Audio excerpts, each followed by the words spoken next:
The bridge of the USS Enterprise D hummed with its usual efficient calm.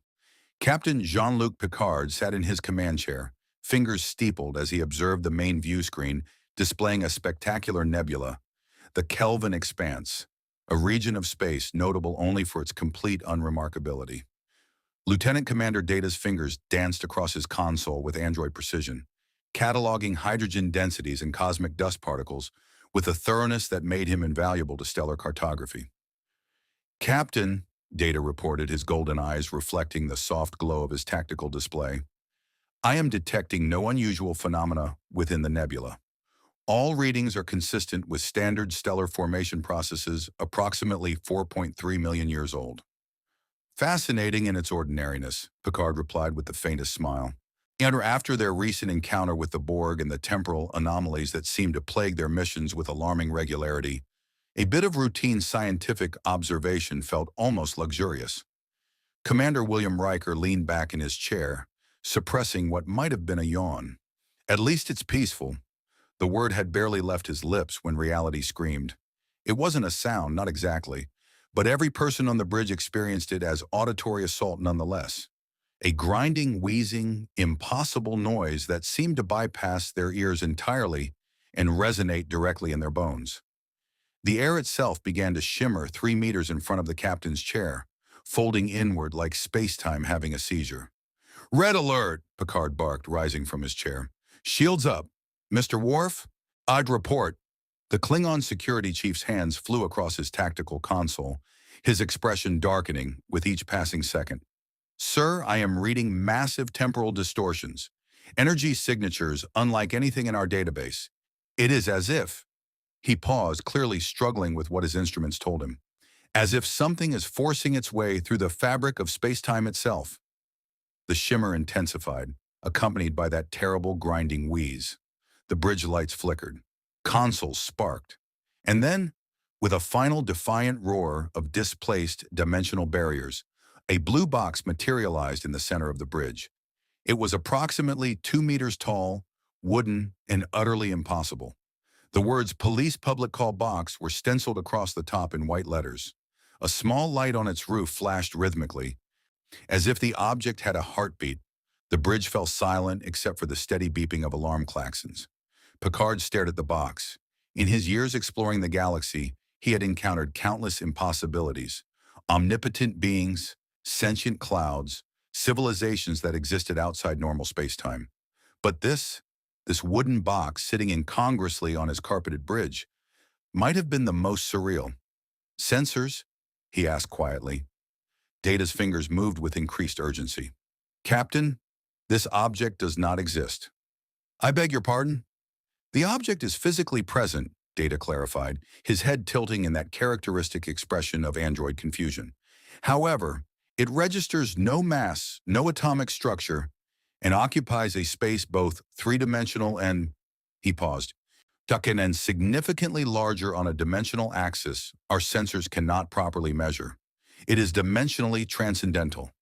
"Bigger on the inside," Counselor Deanna Troi whispered from her seat, her empathic senses clearly overwhelmed. "I can feel it.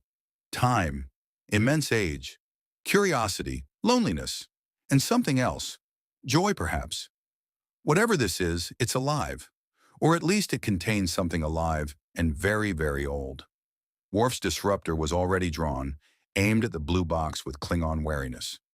"Captain, recommend we transport this object off the ship immediately."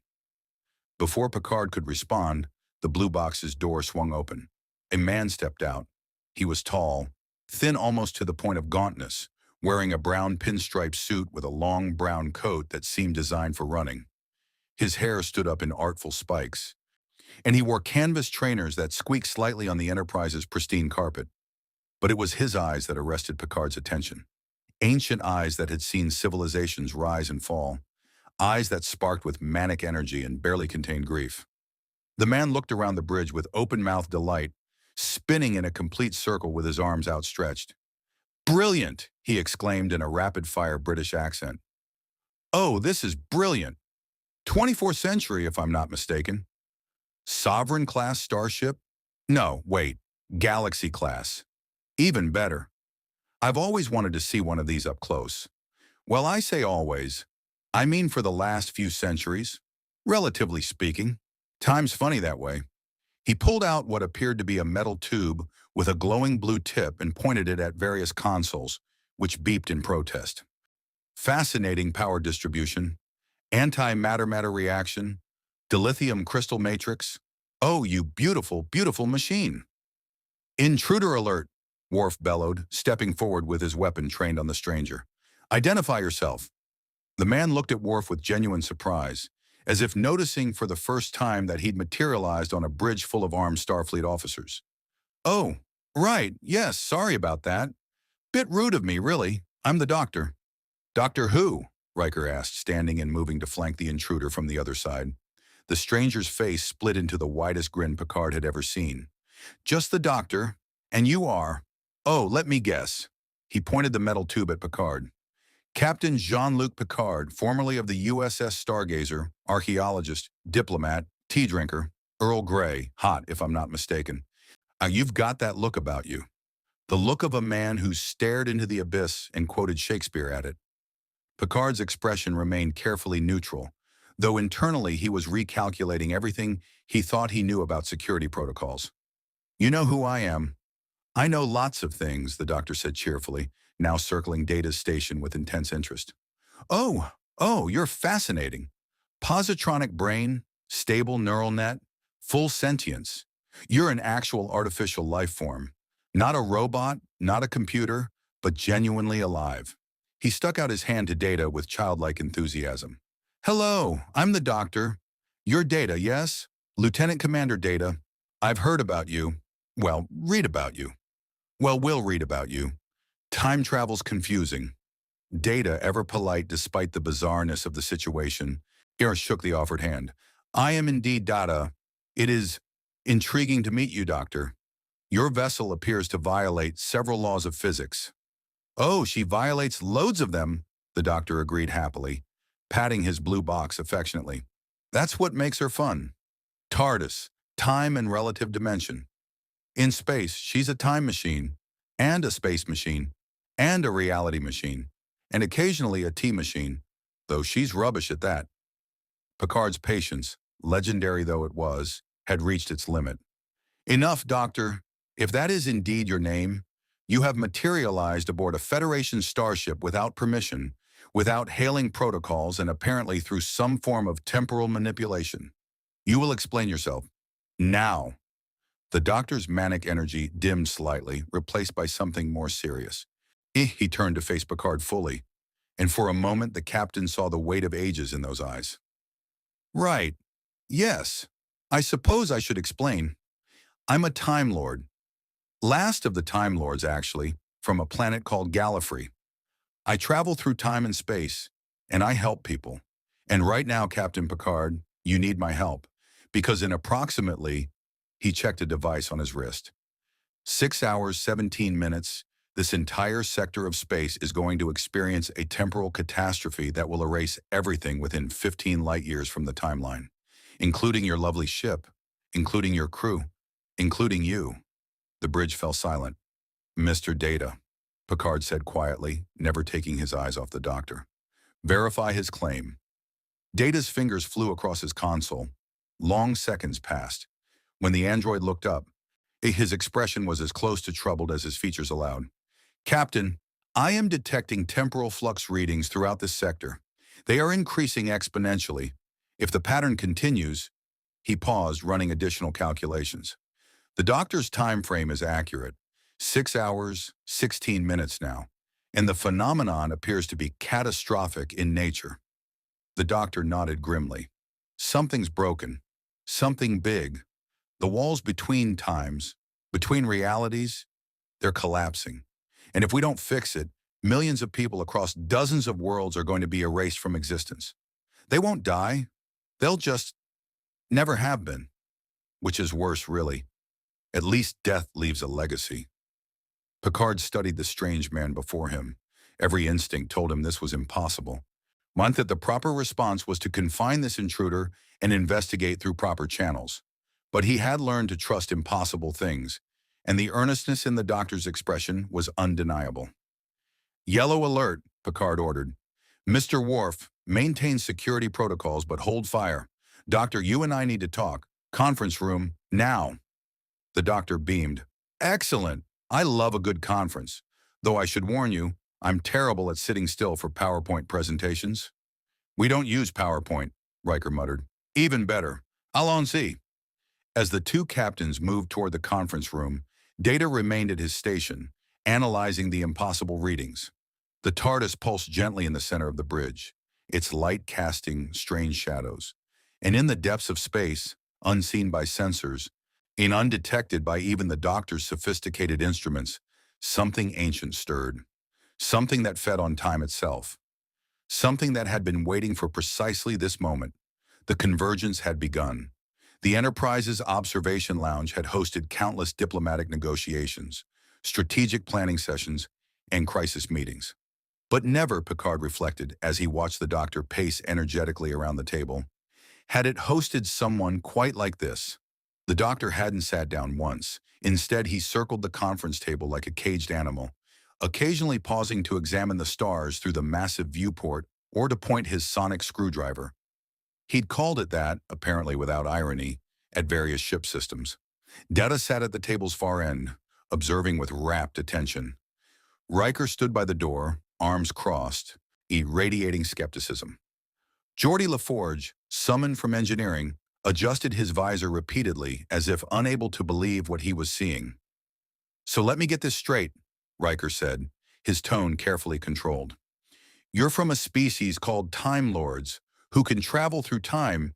You're over 900 years old, and you're the last of your kind because your entire civilization was destroyed in something called the Time War.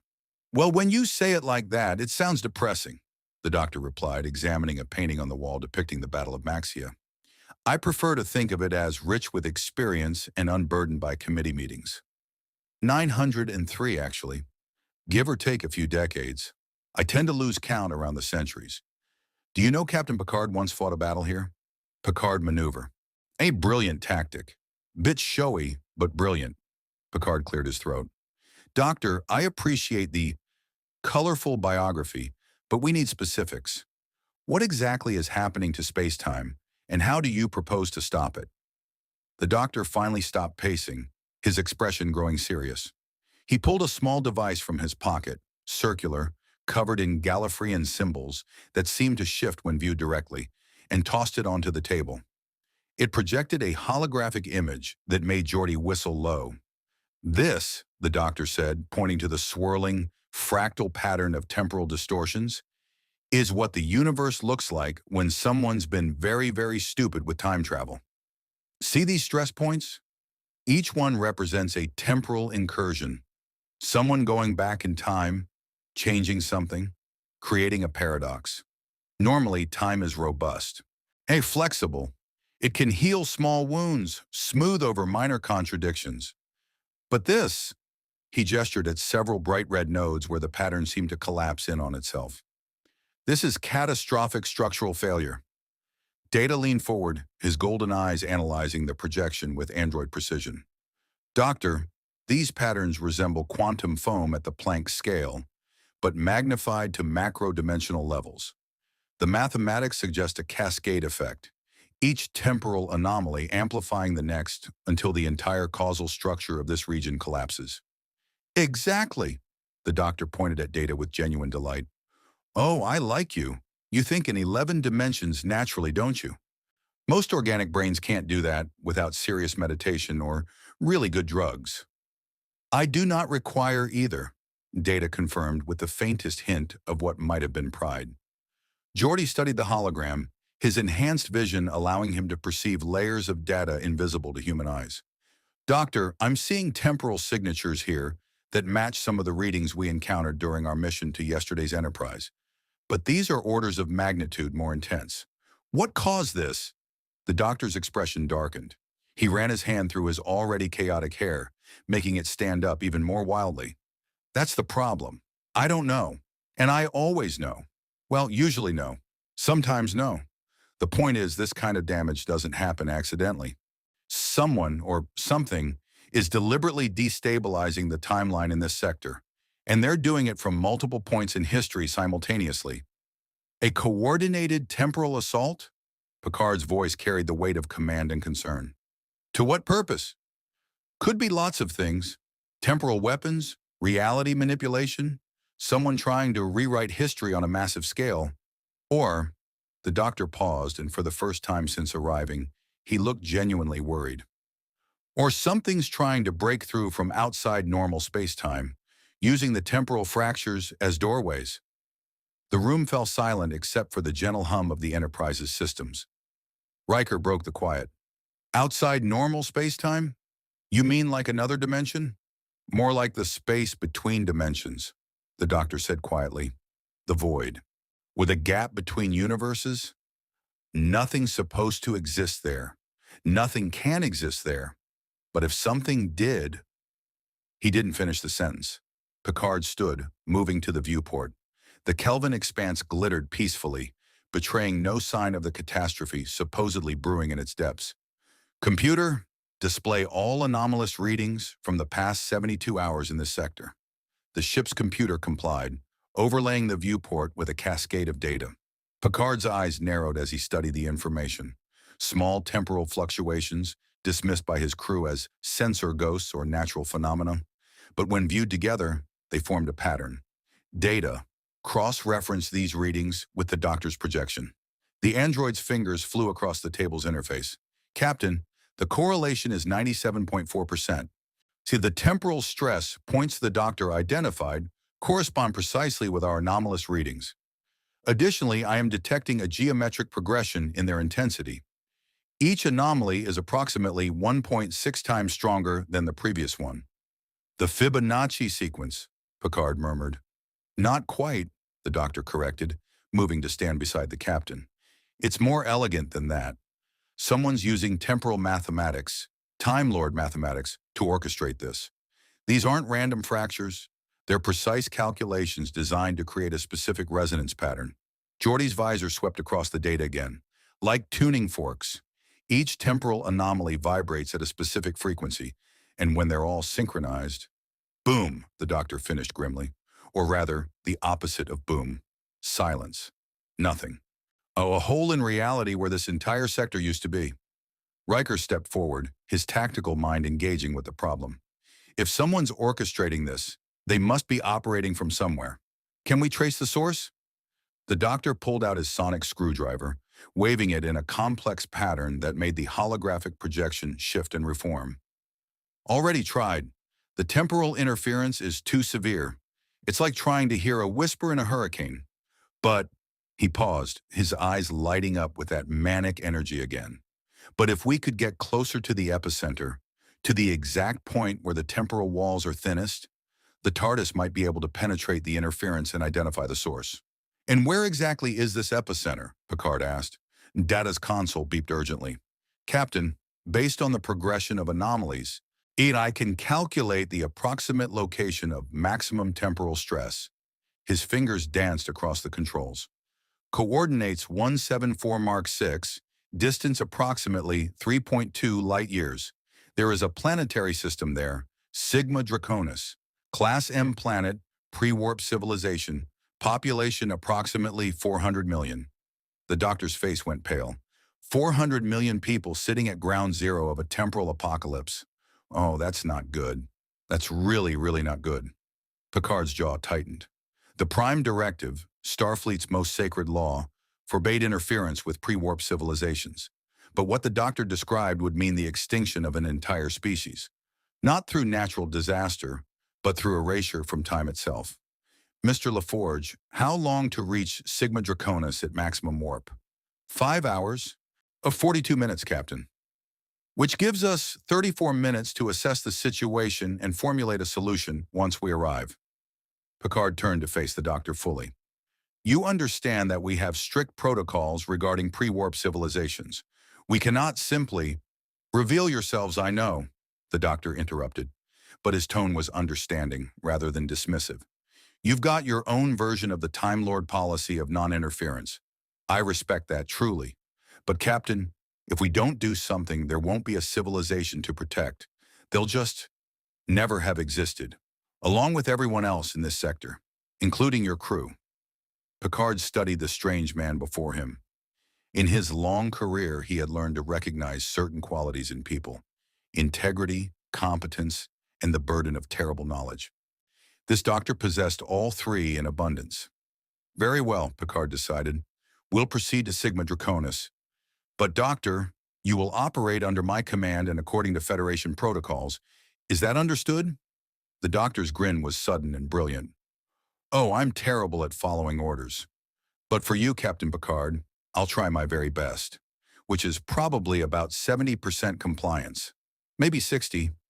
I'm being optimistic. 70% is better than nothing, Riker muttered. Data, Picard continued. I want continuous monitoring of all temporal anomalies. At the first sign of escalation, I want to know immediately. Geordi, work with the doctor to see if there's any way to modify our shields to protect against temporal distortions. Actually, the doctor interjected, the TARDIS could extend a temporal shield around the Enterprise. She's designed to exist outside normal time, so she can create a bubble of temporal stability. Won't last forever, but it'll buy us time, which is ironic when you think about it. Geordi's eyes lit up behind his visor. That's fascinating. How does the spatial compression work? And the temporal mechanics? Are you using some kind of transdimensional engineering? All of that and more. The doctor was already heading for the door, Geordi following eagerly. Come on, I'll show you. She's gorgeous inside. Libraries, swimming pool, wardrobe full of every fashion from every era. Though I'll warn you, she's got opinions about what people wear. Snobby about it, really. As the unlikely pair departed, discussing quantum mechanics and temporal engineering with equal enthusiasm, Picard exchanged glances with Riker. Your assessment, number one? Riker considered carefully. He's either the most brilliant scientist I've ever met or completely insane. Possibly both. But Data seems to trust him, and Data's judgment on matters of logic and science has never been wrong. Agreed. Picard moved back to the viewport, watching the stars. But there's something else. Did you notice his eyes when he mentioned his people? The Time War, Riker said quietly. Whatever happened, it cost him everything. Indeed. A man who has lost his entire civilization might be desperate enough to attempt anything, or wise enough to know when to ask for help. Picard turned from the viewport. Set course for Sigma Draconus, maximum warp. And Riker, have Worf assign a security detail to monitor our guest, discreetly. Already done, sir. As Riker departed, Picard found himself alone with Data, who remained at the conference table, still analyzing the temporal projections. Captain, Data said without looking up, I have been reviewing the doctor's claims against our database of temporal phenomena. His description of Time Lord technology and capabilities is consistent with several unexplained events in Federation history. There are accounts of a blue box appearing at critical moments. During the Tomed incident at the Kittimer Conference, even during first contact with the Vulcans. You're suggesting he's been influencing our timeline? Not influencing, sir. Observing. Helping. Each appearance correlates with a crisis being resolved in an improbable manner. Data finally looked up. Captain, I believe the doctor is exactly what he claims to be. No, and I believe we are fortunate he arrived when he did. Picard nodded slowly. Continue your analysis, Data, and prepare a detailed report on temporal mechanics.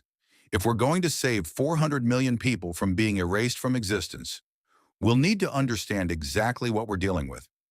Understood, sir. As Picard left the observation lounge, he couldn't shake the feeling that this was only the beginning. The doctor had spoken of temporal catastrophe, of something breaking through from outside reality itself. But there was something else in those ancient eyes. A fear that ran deeper than any immediate threat. Whatever they were about to face, Picard suspected it was something even a Time Lord found terrifying, and that worried him more than anything else. A engineering deck hummed with controlled chaos as Geordi LaForge watched the doctor work. The Time Lord had opened an access panel on the TARDIS's exterior and was now elbow-deep in circuitry that seemed to exist in more dimensions than Geordi's visor could properly process. Occasionally, golden light would spill from the opening, accompanied by sounds that the universal translator couldn't quite parse, something between music and mathematics. This is impossible, Geordi muttered for the third time in 10 minutes. I know, the doctor replied cheerfully, not looking up from his work. Isn't it wonderful? Impossible is just possible that hasn't happened yet, or has happened but shouldn't have, or will happen but can't. Time travel makes tense very confusing. Data stood nearby, and observing with the focused intensity that characterized his approach to new phenomena.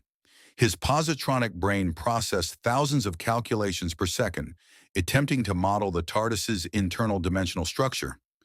Each attempt resulted in mathematical paradoxes that would have given organic scientists migraines.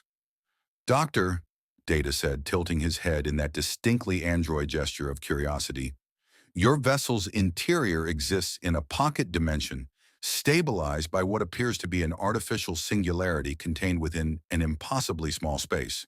The energy requirements alone should exceed the total power output of our warp core by several orders of magnitude. The doctor pulled his head out of the access panel, sonic screwdriver clenched between his teeth. He removed it to speak. Eye of Harmony, captured star, perfectly balanced on the edge of becoming a black hole. Time Lords, we didn't do things by halves. Well, except when we did. Then we did them by quarters. Very precisely measured quarters. He noticed Geordi's expression. You look like you've seen a ghost. Temporal ghost. They're the worst kind.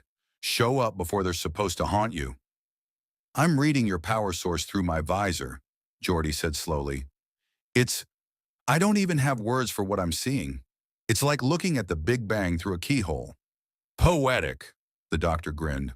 I like that. Mind if I use it? I meet a lot of people throughout time and space, and they always want to know about the TARDIS. Big Bang through a keyhole has a nice ring to it.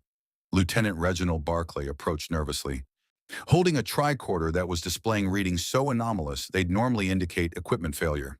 Doctor, sir, I've been scanning the temporal field you're generating, and I'm getting some very unusual... Reggie, Geordi interrupted, suddenly remembering his socially anxious officer's tendency to overthink. Did you run those diagnostics I asked for? But the doctor had already bounded over to Barclay, examining the tricorder with delight. No, let him speak. Unusual is exactly what we want. What are you seeing, Mr. Barclay, sir? Lieutenant Barclay. Everyone calls me Reg, or sometimes that nervous one, or occasionally, Reg it is. Now these readings? Barclay swallowed, encouraged by the doctor's genuine interest. Well, you see, the temporal field shouldn't be stable. The quantum fluctuations alone should cause it to collapse within nanoseconds. But it's not collapsing. Instead, He paused, checking his tricorder again to be certain. It's learning, adapting, like it's alive. The doctor's expression shifted from manic enthusiasm to something more thoughtful. She is alive. The TARDIS. Time and relative dimension in space. She's not just a machine. She's a living being, sentient, conscious. She exists partially outside our dimension, which means she can perceive time non-linearly. Past, present, future, all the same to her. She knew you'd notice that before you did it. Data's eyes brightened with fascination. A form of life we have never encountered. Doctor, does she communicate? All the time, just not in ways you'd expect. She's telepathic, dimensionally transcendent, and occasionally petty about interior decorating choices. Once, I suggested purple for the console room. She materialized us inside a supernova. I took the hint. Geordi moved closer to the TARDIS, reaching out but not quite touching the weathered blue surface. May I? Ask her, not me. I'm just the pilot. She's the ship. Feeling slightly foolish, Geordi addressed the TARDIS directly. Hello, I'm Geordi LaForge, Chief Engineer of the Enterprise. I'd very much like to understand how you work. If that's all right with you? For a moment, nothing happened. Then the TARDIS's light pulsed once. Warm, welcoming. The door swung open silently. She likes you, the doctor said with genuine surprise. She doesn't like everyone. Bit picky, really. Made me wait 6 months before she'd let my last companion have access to the library.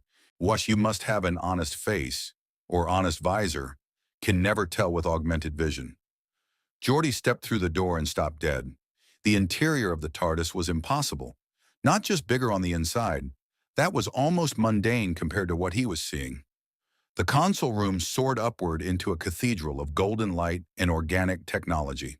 Coral-like structures grew from the walls, pulsing gently with bioluminescence. The central console was a magnificent chaos of levers, buttons, screens, and devices that seemed to shift and rearrange themselves when not directly observed. The time rotor, a crystal column at the console's center, rose and fell rhythmically, like the breathing of some vast creature. But it was what Geordi's visor showed him that truly took his breath away. And energy patterns beyond the normal spectrum wove through the air like living tapestries. Temporal currents flowed around the room in impossible geometries, and beneath it all, supporting everything, was something his visor could barely process. A consciousness so vast and ancient, it made him feel like an insect observing a god. "I'm going to need to sit down," Geordi said faintly. Data followed him inside, and for the first time in his existence, the android stopped moving entirely. His positronic brain attempted to process the dimensional impossibilities surrounding him and briefly entered a recursive calculation loop before self-correcting. "Fascinating," he whispered, which for Data was practically shouting. "Doctor, I am detecting at least 11 distinct dimensional axes, multiple temporal layers existing simultaneously, and in what appears to be a localized region where the normal laws of physics are merely suggestions." 12 dimensions, actually, the doctor corrected, joining them inside. He patted the console affectionately. "She exists in all of them at once. This room, what you're seeing, is just the bit that overlaps with your three-dimensional space. The rest of her is spread throughout dimensions you don't have names for yet. Won't discover them for another few centuries. Spoilers." Barclay had followed them inside and was now standing in the doorway, looking back at the exterior, then at the interior, then back again. But the exterior is only about 2 meters by 1 meter. This room is easily 100 meters across, and I can see corridors leading off in directions that shouldn't exist. How is the mass distributed? Or where's the structural support? What about dimensional transcendentalism? The doctor interrupted gently. The interior and exterior exist in different dimensional states, but occupy the same relative position in spacetime. It's like, imagine a tesseract. Now imagine that tesseract is alive, temperamental, and occasionally plays pranks by moving the bathroom to the other side of the ship when you really need it. Geordi had moved to the console, careful not to touch anything without permission. His engineer's instincts were screaming at him, part fascination, part frustration. Every system seemed to connect to every other system in ways that defied logic. There were no redundancies because there was no primary system to be redundant to. It was chaos. Beautiful, functional chaos. "How do you control her?" Geordi asked. "I don't," the doctor admitted. "Not really. I make suggestions. She decides whether to listen. Usually she does. Sometimes she takes me where I need to go instead of where I want to go. She's got better judgment than I do, most of the time.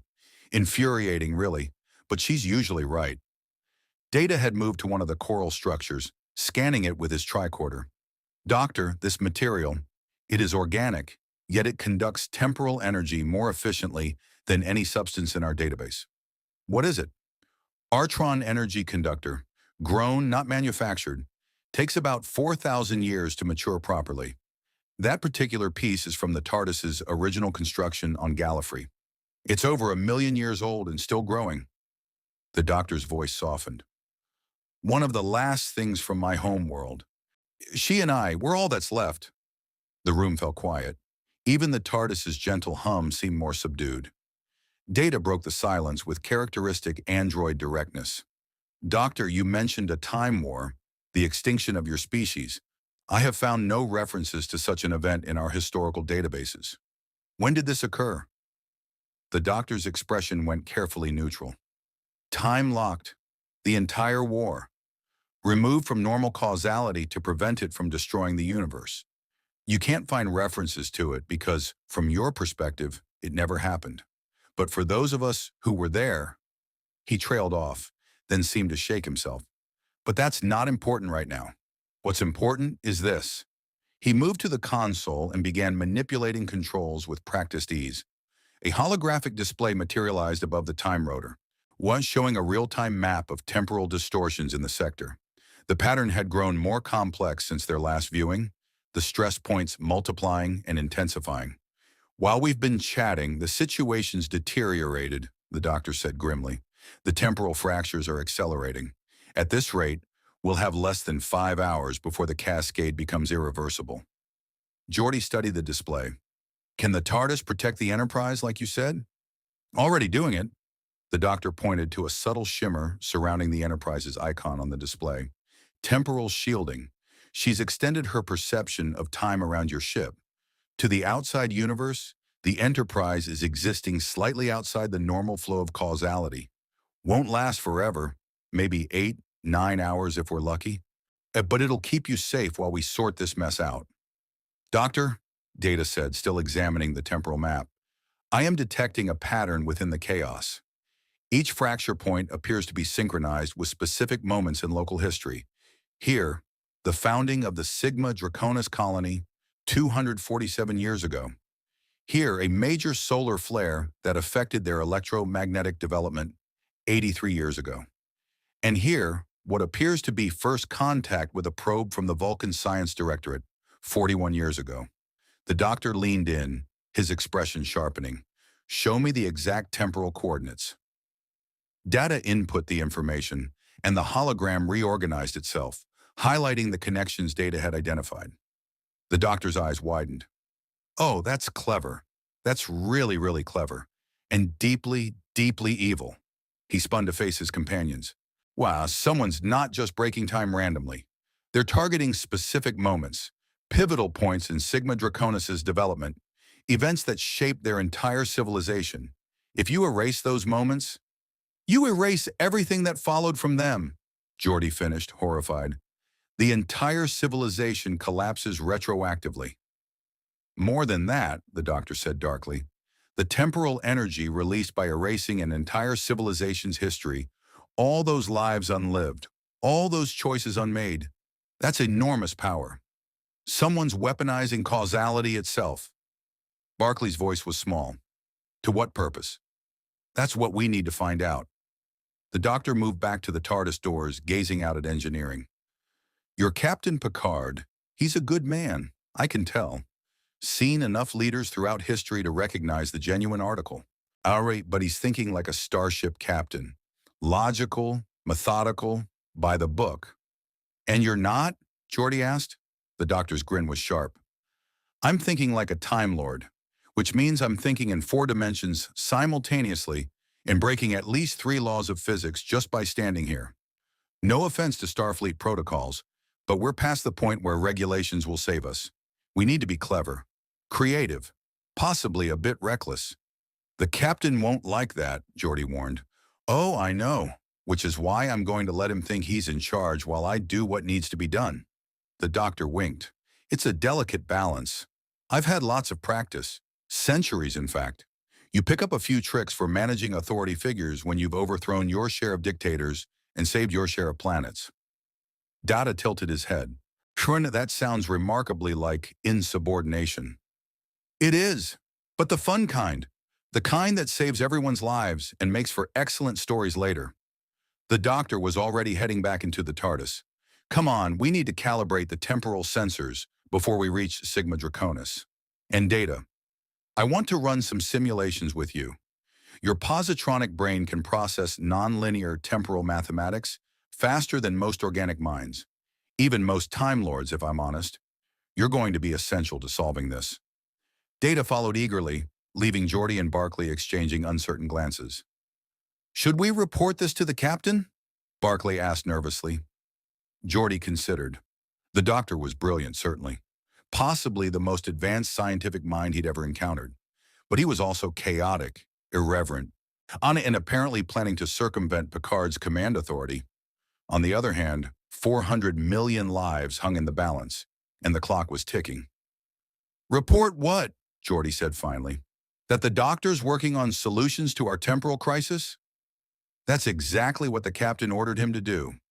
But the captain's smart enough to know what he's dealing with, Geordi continued. He wouldn't have agreed to work with the doctor if he didn't expect a certain amount of creative interpretation of orders. Sometimes you need chaos to fight chaos. From inside the TARDIS, the doctor's voice rang out. Geordi, stop philosophizing and get in here.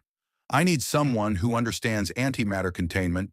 Wonkin, your android friend, keeps wanting to discuss the philosophical implications of nonlinear causality when we should be calibrating sensors.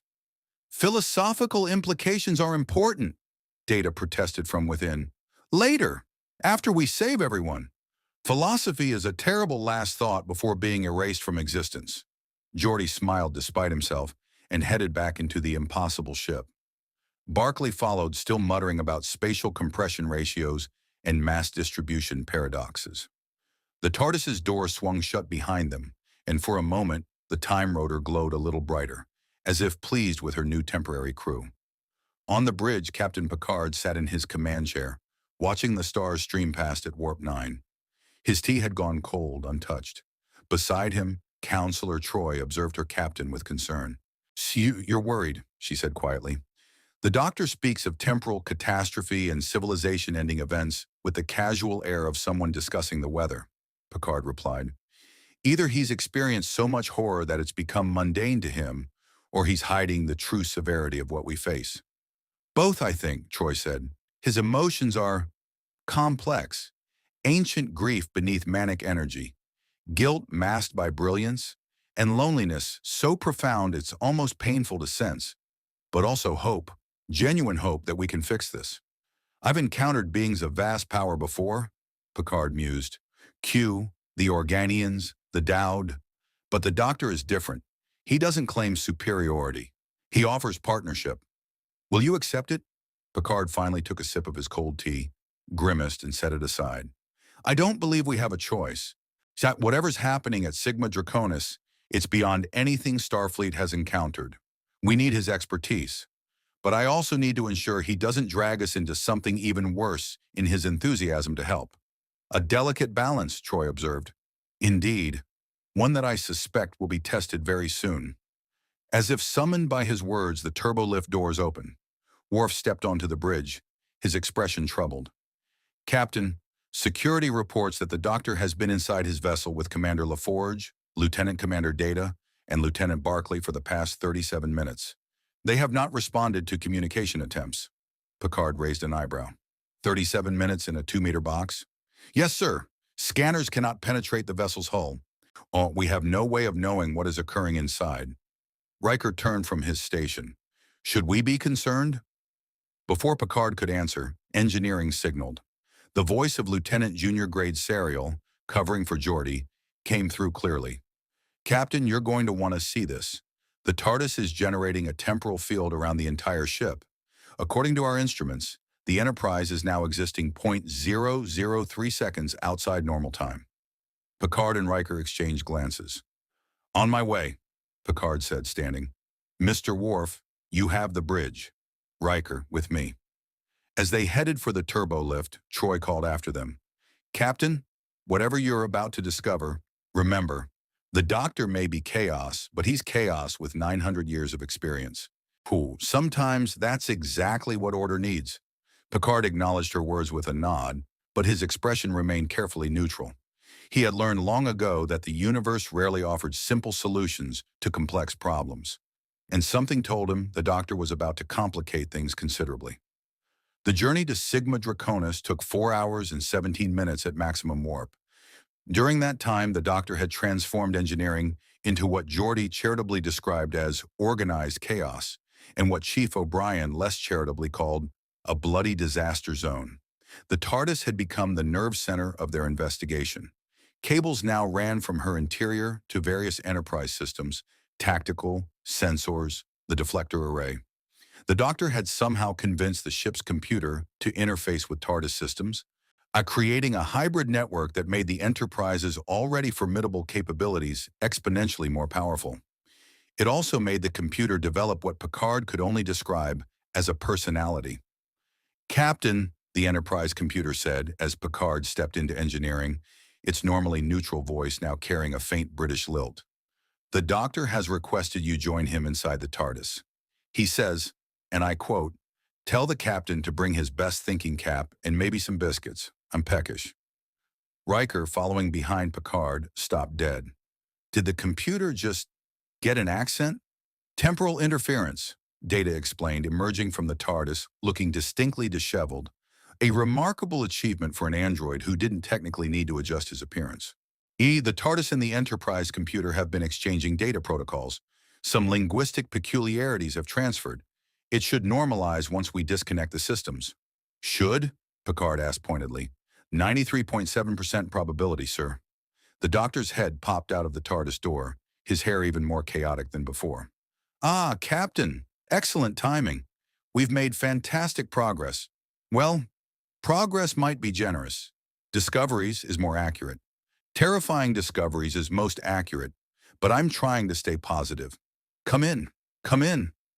Picard entered the TARDIS for the first time, and despite Data's briefing, despite decades of encountering the impossible, he found himself momentarily speechless. The interior defied every law of physics he understood. The organic architecture seemed to breathe. The golden light pulsed with something that felt almost alive. Bigger on the inside, he said finally, because it seemed the appropriate observation. Everyone says that, the doctor replied cheerfully, manipulating controls on the central console with practiced chaos. Once someone said dimensionally transcendent, and I nearly married them on the spot. Well, not really, but I appreciated the technical accuracy. Ah, here we are. The holographic display above the time rotor expanded, showing Sigma Draconus 4 in stunning detail. But overlaid on the planet's image were temporal stress lines, brilliant red fractures cutting through the fabric of space-time itself. Geordi stood at the console's opposite side, his visor reflecting the cascading data. Captain, what we're seeing is worse than we thought. The temporal fractures aren't just threatening to erase the planet's present, they're propagating backward through time, destabilizing the entire timeline. Show him, the doctor said to Data. The android input commands and the hologram shifted to show a timeline representation. Picard watched as glowing nodes appeared at specific points, the temporal incursions Data had identified earlier. But now additional lines connected them, forming a complex web. Each incursion creates a ripple effect, Data explained, but these ripples are not random. They are precisely calculated to intersect at specific temporal coordinates. The pattern suggests a temporal implosion, the doctor interrupted. Someone's not just erasing history, they're compressing it. Collapsing billions of years of planetary development into a single point of temporal density. And when that implosion reaches critical mass, he made an explosive gesture with his hands. What happens? Riker asked, leaning over the console. Nothing, the doctor said quietly. Literally nothing. The implosion will create a void in space-time, a region where causality itself ceases to exist. Everything within 15 light years will be sucked into that void. Not destroyed, not erased, just undefined, existing and not existing simultaneously in a state of quantum uncertainty. Picard felt a chill run down his spine. How long until this implosion occurs? At current progression, 3 hours, 42 minutes, Data reported. However, the rate of deterioration is accelerating exponentially. Oh, my calculations suggest the actual time may be considerably less. The doctor nodded grimly. Which is why we need to act now. I've been analyzing the temporal signature of whoever's orchestrating this, and I've found something interesting. Computer, show them the chronal signature analysis. The TARDIS's consciousness responded with a musical chime, and the hologram shifted again. This time it showed a complex waveform, a temporal signature unlike anything in Starfleet's database.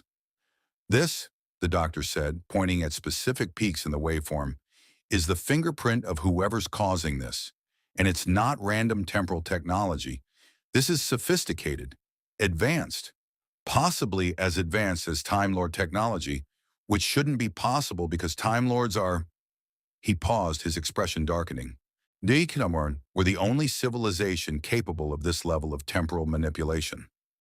You're saying someone has technology equivalent to yours? Picard asked. Not equivalent, similar. Like someone reverse-engineered Time Lord principles from Fragments. Or, the doctor's eyes narrowed. Or someone found something they shouldn't have. Something from the Time War. The room fell silent except for the TARDIS's gentle hum. Geordi broke the quiet. Doctor, what exactly was the Time War? The doctor's hands stilled on the console. For a long moment he didn't speak.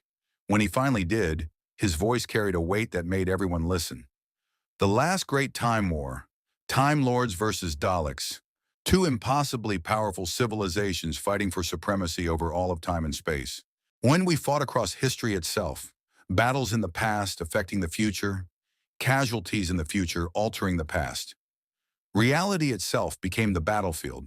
Planets, stars, entire galaxies were consumed. Time itself was wounded.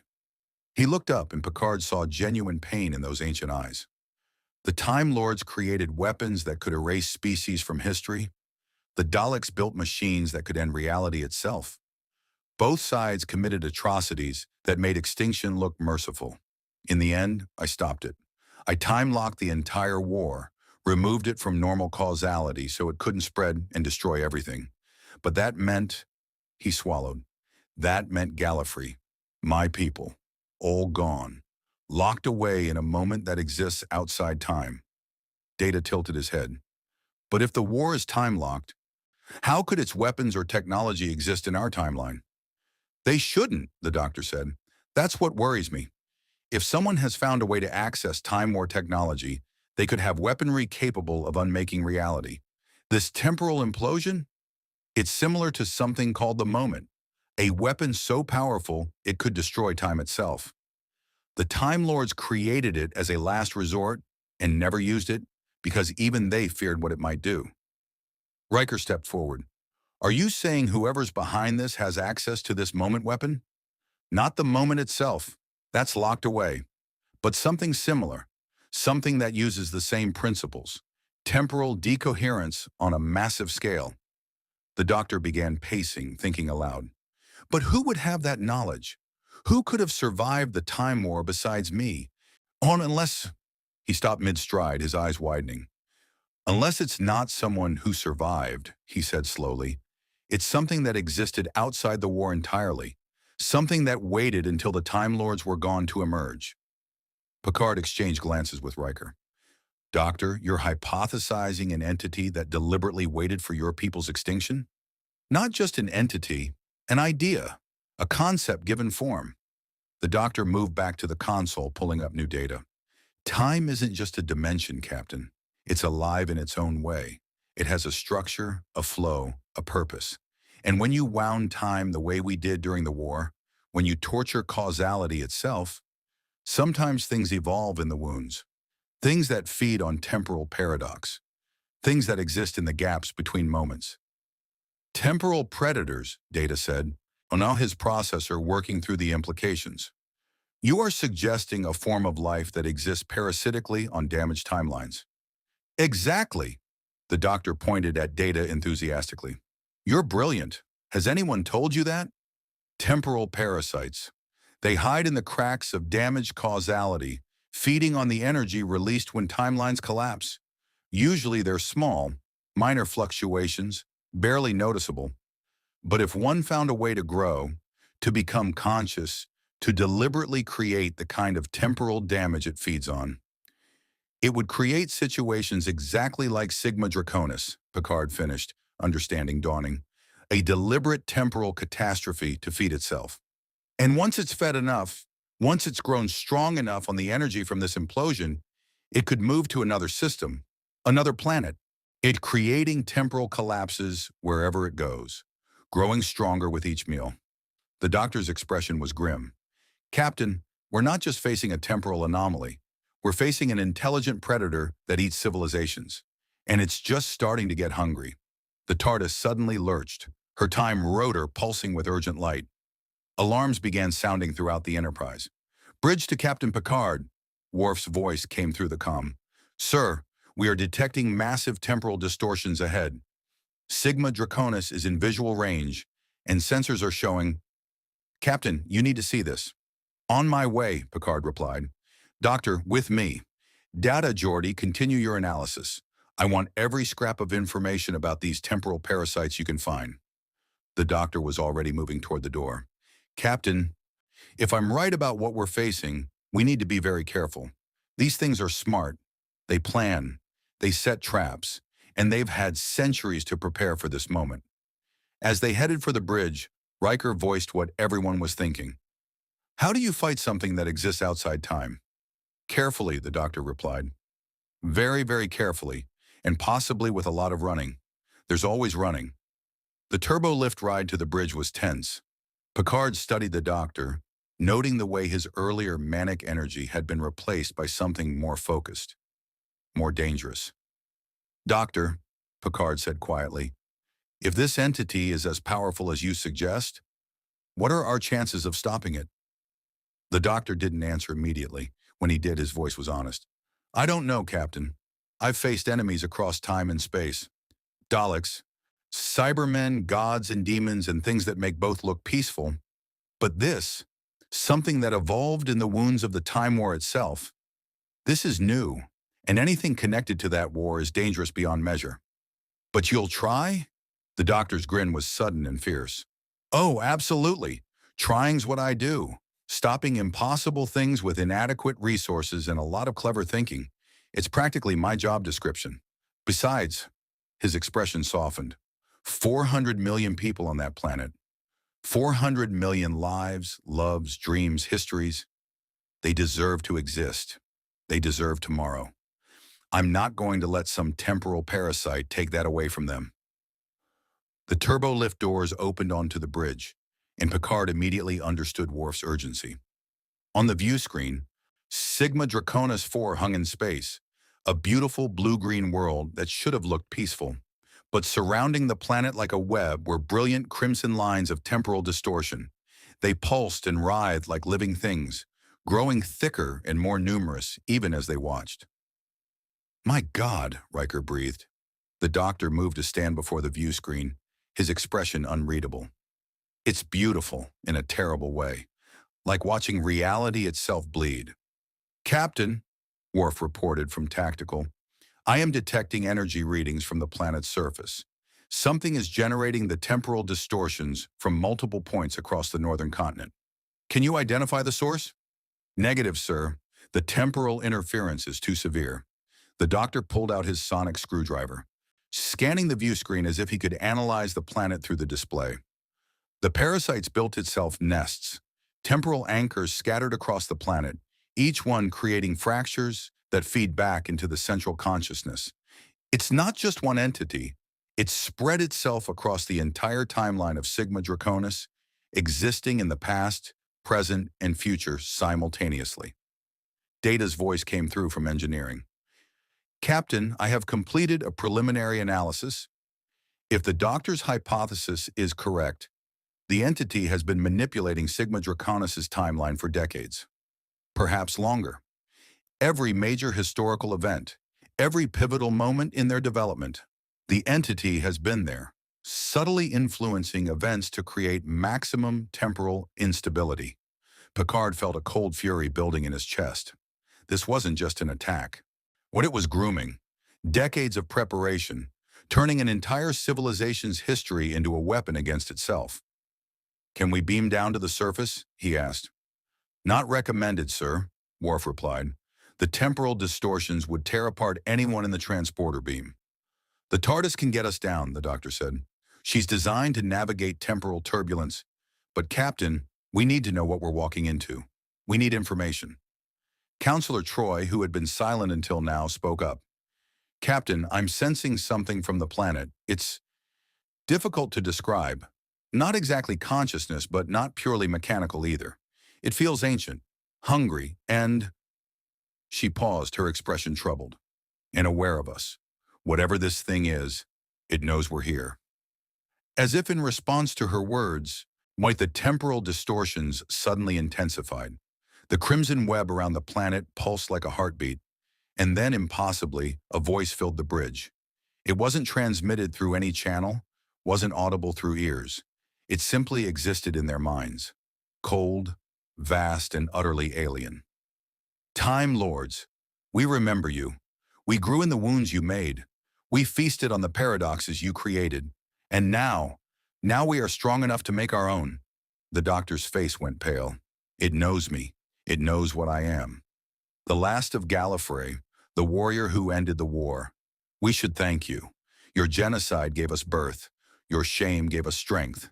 And now your presence gives us purpose. What does it want? Picard demanded.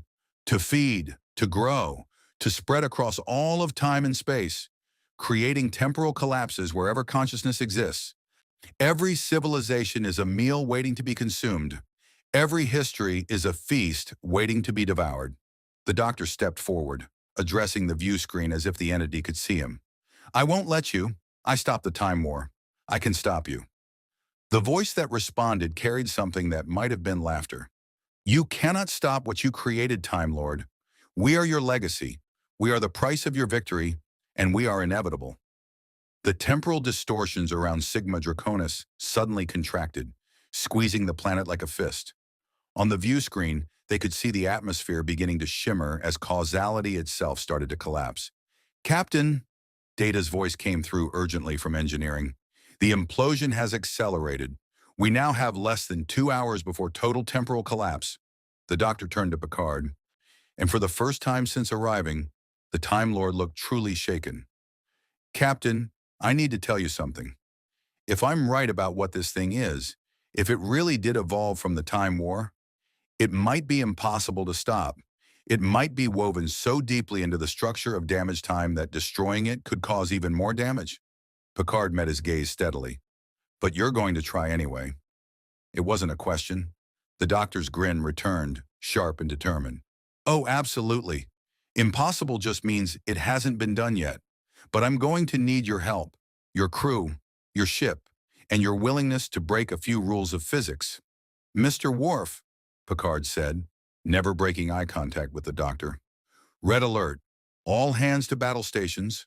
Prepare for combat with an enemy we cannot see, cannot touch. And that exists outside normal time. Aye, sir, Worf replied, the hint of a warrior's grin in his voice. Today was a good day to fight the impossible.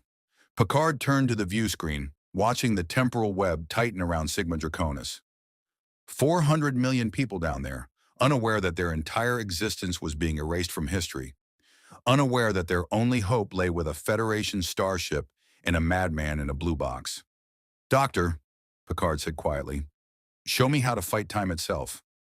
The doctor's response was immediate and fierce. Allons-y. The TARDIS materialized on the surface of Sigma Draconus 4 with her characteristic wheezing groan, appearing in what Data's sensors had identified as a relatively stable temporal zone, a small clearing in what the local population called the Eternal Forest, approximately 200 kilometers from their largest city. The away team consisted of the Doctor, Picard, Data, and Worf. Riker had protested being left behind, but someone needed to command the Enterprise if things went wrong. Geordi remained aboard to monitor the TARDIS's temporal shielding and coordinate with the ship's systems. The Doctor opened the TARDIS door and immediately pulled it shut again. Problem? Picard asked. Just checking the temporal stability. Don't want to step out into a time loop or accidentally end up 50 years in the past. That's happened before. Very awkward. Had to wait decades to get back to the right moment. Grew a lovely garden, though. He opened the door again, deemed it safe, and stepped out. The others followed. Sigma Draconus 4 was beautiful. Twin moons hung in a violet sky, while casting double shadows across the forest. The trees themselves were remarkable, silver bark that seemed to shimmer with internal bioluminescence, leaves that shifted through a spectrum of blues and purples. The air smelled of something like cinnamon mixed with ozone, but the beauty was marred by temporal distortions. Rifts in reality hung in the air like wounds, crimson tears through which they could see moments from different times overlapping. In one rift, Picard saw this same forest but younger, the trees smaller. In another, the forest was burning, smoke rising into a darkened sky. In a third, there was no forest at all, just barren ground. Timelines bleeding into each other, the Doctor said grimly, scanning with his sonic screwdriver. Past, present, and future all trying to exist simultaneously. In the local population must be experiencing severe temporal displacement, déjà vu on a civilization-wide scale. Data was scanning with his tricorder, his android features showing concern. Doctor, I am detecting humanoid life signs approximately 3 kilometers northeast. However, the readings are inconsistent. The same individuals appear to be registering multiple ages simultaneously. Temporal ghosting, the doctor explained. They're experiencing their entire timeline at once. A person might remember being a child, being an adult, and being elderly all in the same moment. Consciousness stretched across decades. Absolutely agonizing. Worf's hand rested on his phaser. How do we proceed? Carefully. The doctor pulled out a small device that looked like a pocket watch but ticked backward. This is a temporal compass. It'll point us toward the strongest concentration of temporal distortions, the parasite's primary nest. We destroy that, we might be able to destabilize the entire network. Might? Picard asked pointedly. Time travel comes with very few guarantees, Captain, except paradoxes. Those are guaranteed. Also headaches. They began moving through the forest, following the doctor's compass. The journey was surreal. Every few meters they passed through temporal rifts that showed different versions of the same location. Picard found himself seeing the forest in all its seasons simultaneously. Winter snow, spring blossoms, summer growth, autumn decay, all layered over each other like badly aligned photographs. Captain, Data said as they walked, I have been analyzing the entity's communication. Its knowledge of Time Lord history suggests it has access to information that should not exist in this timeline. Meaning? Picard asked. Meaning, the doctor interjected, that it's not just feeding on temporal paradoxes. It's learning from them. Every timeline it collapses, every history it consumes, it absorbs the knowledge contained within. It's not just a predator. It's becoming something worse. Something that understands time the way I do. Worf stopped abruptly, raising his weapon. Movement ahead! Through the shimmering temporal distortions, figures approached. Humanoid, roughly the same size and proportion as humans, but with distinct differences, slightly larger eyes, skin tones ranging from pale blue to deep violet, cranial ridges that formed elegant patterns across their foreheads. The Sigma Draconians. There were 5 of them, dressed in simple clothing that suggested a pre-industrial society. But their behavior was disturbing. They moved in fits and starts, their bodies jerking between different positions, as if they couldn't decide which moment in time they occupied. One of them, an elderly individual with silver hair, kept phasing between ages. Elderly, middle-aged, young, child, infant, back to elderly again. Don't threaten them, the doctor said quietly, pushing Worf's weapon down. They're victims, not enemies. He approached slowly, hands visible, sonic screwdriver hidden. Hello, we're here to help. Can you understand me? The TARDIS's translation circuit should have handled any language barrier, but the Draconian's response was fragmented, words overlapping from different times. Adi, help, helped, will help, strangers, came, will come, forest, always forest, burning forest, no forest. The elderly one's eyes focused momentarily on the doctor, achieving clarity for just a moment. Time. Time is broken. We remember things that haven't happened. We forget things we're doing now. Our children are old. Our elders are unborn. Please, make it stop. The doctor's expression softened. I will, I promise. But I need to know, have you seen anything unusual? Structures that don't belong? Machines? Anything that appeared recently but also feels ancient? The Draconian's face cycled through expressions. Fear, confusion, recognition. The singing stones in the sacred valley. They've always been there. They were built yesterday. They will be destroyed tomorrow. They sing such terrible songs. How far? The doctor asked urgently. Mari close, far, walking distance, world away.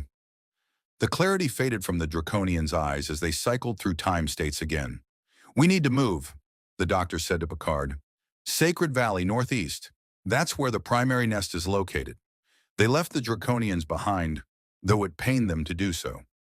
There was nothing they could do for these people except stop the source of their suffering. The forest grew denser as they traveled, and the temporal distortions intensified. At one point, they passed through a rift where the forest didn't exist at all, just empty space where the planet hadn't formed yet.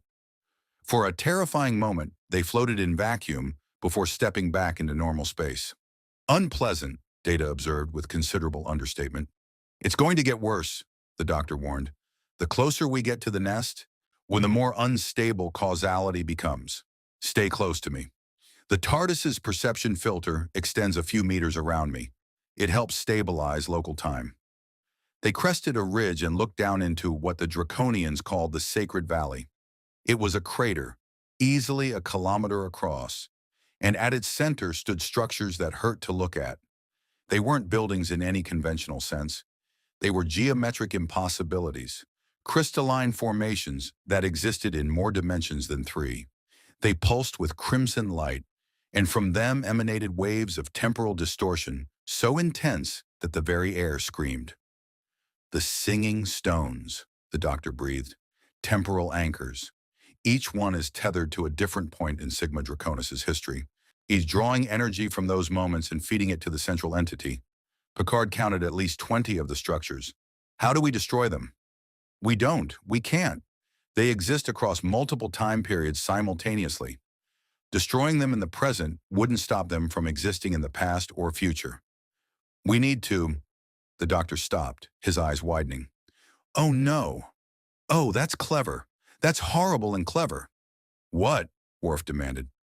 Look at the arrangement, the geometric pattern. The doctor pulled out his sonic screwdriver, projecting a holographic overlay of the structure's positions. It's not random. It's a temporal resonance array.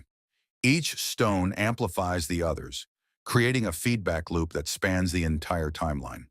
The entity isn't just feeding on Sigma Draconis' history, it's using that history as a weapon. When the implosion happens, the energy won't just erase this planet, it'll propagate backward and forward through time, erasing every moment this civilization ever existed or ever will exist. Data's processor worked through the implications. Total ontological collapse, not mere extinction, but retroactive non-existence. And the energy released from that kind of erasure, Picard said slowly, enough to open doorways to other timelines, the doctor finished grimly.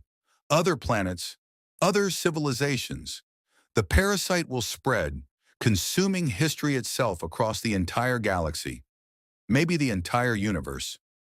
A voice filled the valley, the same cold, vast consciousness they'd heard on the Enterprise, but now much closer, much more present. The Time Lord understands. Good. We want you to understand. We want you to know that this is your fault, your war, your legacy, your guilt made manifest. The singing stones pulsed brighter, and reality rippled. Suddenly, figures emerged from the temporal distortions, humanoid shapes made of flowing time, their features constantly shifting between past, present, and future states.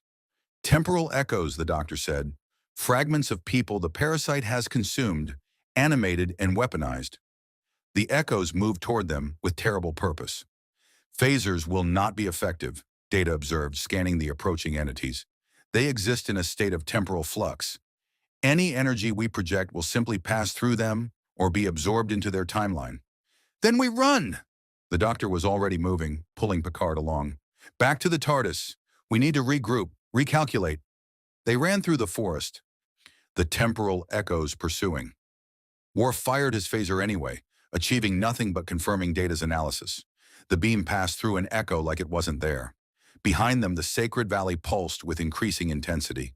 The implosion was accelerating. They burst through the clearing where the TARDIS waited. The doctor fumbled with his key, threw open the door, and they all tumbled inside. "Geordi, we're back!" the doctor shouted, moving to the console. "Seal the temporal shields, maximum protection." But something was wrong. The TARDIS was dark. The normally warm golden light was flickering, dimming. The time rotor's rhythm was irregular, stuttering. "Doctor," Data said quietly, "I am detecting temporal intrusion within the TARDIS herself. The entity is attempting to invade the ship's dimensional matrix." The doctor's hands flew across the console, his expression one of genuine fear for the first time. "No, no, no. She's the last TARDIS, the last piece of Gallifrey. It can't have her." The voice came again, now inside the TARDIS. reverberating through her very structure. A time machine. Perfect. With this, we can spread across all of time, all of space, every civilization that ever was or ever will be.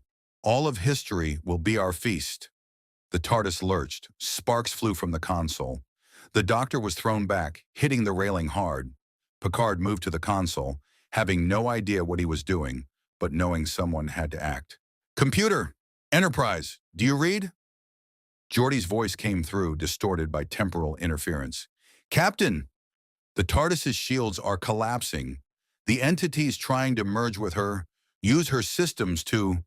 The transmission cut off. The lights went out completely. And in the darkness, they heard something that chilled them to the bone. The TARDIS screaming. A sound of pure anguish as an ancient sentient ship fought against an invasion of her very being. The doctor pulled himself up, blood running from a cut on his forehead. In the emergency lighting, his expression was terrible to behold. Grief and fury and desperation mixed into something fierce and unyielding. "You want my ship," he said to the darkness, to the entity. "You want the last TARDIS in existence? Fine, come and get her. But I should warn you, she's got defenses you haven't imagined. She survived the Time War. She survived the end of Gallifrey. She survived me. And she's absolutely furious." He slammed his hand down on a control, and the TARDIS roared back to life. But it wasn't her normal golden glow. The light that filled the console room was crimson and gold mixed together, a temporal struggle made visible. The TARDIS was fighting back, her consciousness locked in combat with the parasite. "We need to make a choice," the doctor said, his voice cutting through the chaos. "We can run. Take the TARDIS out of this time period, leave Sigma Draconus to its fate, save ourselves and the Enterprise. Or, Picard demanded. The doctor's grin was sharp and slightly mad. Or we do something incredibly stupid and dangerous. We let the parasite think it's winning. We let it merge with the TARDIS. And then we use that connection to trace it back to its core consciousness and destroy it from the inside." "That sounds like suicide," Worf observed. "Oh, it is. Almost certainly. But it's also the only way to save 400 million people and stop this thing from spreading across the galaxy." The doctor looked at Picard. "Your call, Captain. You're the one who has to answer to Starfleet. I'm just a madman with a box." Picard looked around the TARDIS. At Data, who waited for orders with android patience. At Worf, who stood ready to fight anything, even time itself. At the doctor, who carried the weight of a dead civilization on his shoulders and still chose to save others. He thought of the Draconians they'd met, their minds fractured across time. He thought of 400 million souls about to be erased from existence. He thought of Starfleet's principles, to seek out new life, to protect those who couldn't protect themselves. "How long do we have?" Picard asked. "Minutes," the doctor replied. "Once we allow the connection, we'll have maybe 15 minutes before the TARDIS is completely compromised. Then we'd better make those 15 minutes count." Picard turned to Data. "Contact the Enterprise. Tell Riker to move the ship to minimum safe distance. If we fail, at least they survive to warn the Federation." "Aye, sir." "Worf, I need you back on the Enterprise. Someone needs to be able to tell Starfleet what happened here. Someone who will be believed." The Klingon warrior looked ready to protest, then nodded. "It has been an honor, Captain." "The honor is mine, Mr. Worf. Now go." As Worf departed through the TARDIS doors, Picard turned back to the doctor. "Just us, then, a Starfleet captain and a Time Lord, against a parasite that eats civilizations." "Terrible odds," the doctor agreed cheerfully. "I love terrible odds. They make victory so much sweeter." His expression grew serious. "Captain, if this works, you're going to see things. The TARDIS will open her mind to us, and the parasite's consciousness will be laid bare. It's going to be disturbing. Time seen from outside, causality made visible, the structure of history itself. Most minds can't handle it." "Then it's fortunate I have a very stubborn mind," Picard replied. The doctor laughed, genuine, delighted laughter, despite the circumstances. "Oh, I like you, Jean-Luc Picard. If I survive this, I'm definitely coming back to visit. Maybe bring you to see the Library of Alexandria. Or the Singing Towers of Beryllium. Or The TARDIS lurched violently, interrupting him. Enough talk. Time Lord. Surrender the ship. Surrender yourself. Become part of us. Become food. The doctor's hands moved across the console with practiced precision. Here's the thing about being food, he said conversationally. Sometimes the meal fights back. He pulled a lever and the TARDIS's defenses dropped. The entity poured in like a flood of crimson light, invading every system, every circuit, every dimension of the ship. The console room filled with temporal energy so intense that Picard felt his perception of time begin to fragment. He saw himself as a child, as a young ensign, as captain of the Stargazer, as he was now, as he would be in the future, older, grayer, still commanding, but bearing new scars, new grief. Ray, hold on to who you are, the doctor shouted over the temporal storm. Don't let it pull you apart. Remember your name. Remember your purpose. Picard gripped the console railing, forcing his mind to focus. I am Jean-Luc Picard, captain of the Enterprise. I am here to stop this thing. I am here to save lives. The doctor was doing something with the TARDIS's controls, his fingers dancing across crystalline interfaces that seemed to appear and disappear at random. That's it. Keep your timeline stable. I need to... There! The chaotic temporal energy suddenly focused, forming a coherent image above the time rotor. They were seeing through the parasite's consciousness, seeing what it saw. Timelines, millions of them, billions. Every possible history of Sigma Draconus spread out like a feast, and the parasite consuming them one by one. It each devoured timeline, releasing energy that fed its growth. But more than that, they saw its past, saw its birth in the wounds of the Time War, saw it growing slowly through centuries, feeding on minor paradoxes, learning, evolving, saw its patience as it waited for the Time Lords to fall, knowing that once they were gone, nothing would stop it. And they saw its future, its plans, other worlds, other civilizations, a galaxy-wide harvest of history itself. Now, the doctor shouted, while it's connected to the TARDIS, while it's exposed, Data, I need you to do something. Data's voice came through the comm. I am ready, Doctor. The TARDIS is about to transmit a massive burst of temporal energy, a chronon pulse. It'll destabilize the parasite's connection to the singing stones. When that happens, you'll have a 3-second window. I need you to use the Enterprise's deflector array to emit a precise sequence of chronoton particles. He rapidly detailed a complex sequence of frequencies and timings. Doctor, Data replied calmly, that sequence would require calculations exceeding even my processing capabilities. I know. Do it anyway. Understood. Attempting now. The TARDIS began to glow. Not red, not gold, but white. Pure temporal energy building at her core. The parasite sensed the trap and tried to withdraw, but the doctor had already sealed it in.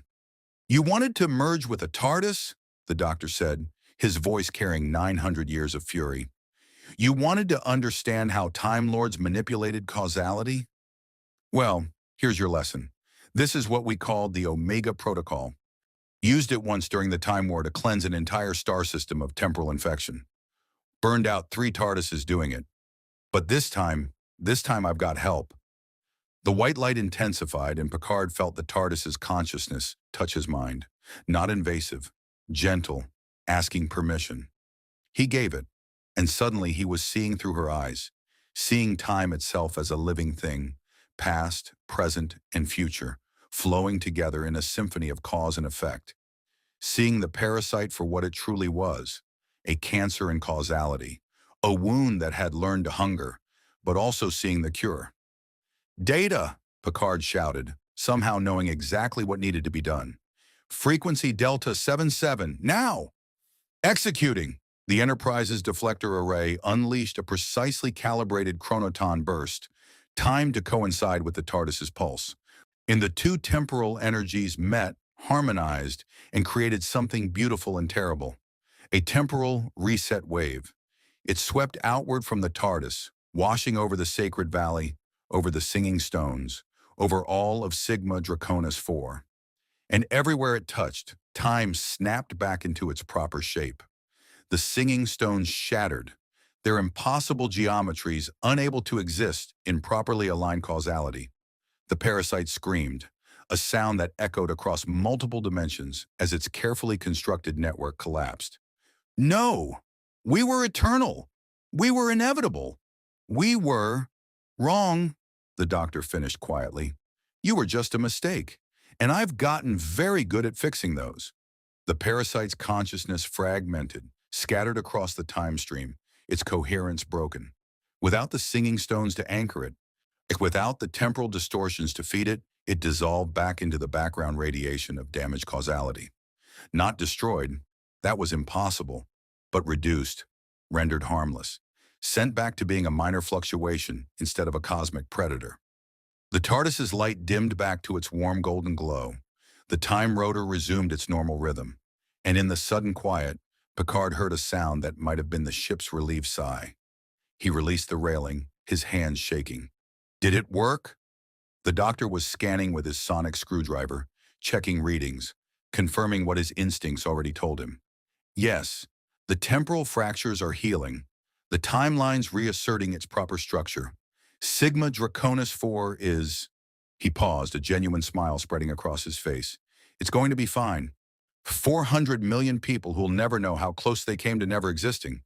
That's the best kind of victory. Data's voice came through. Captain, sensors confirm temporal stability returning to normal parameters. The planet's chronology is realigning. I am also detecting that the Sigma Draconian population is recovering from their temporal displacement.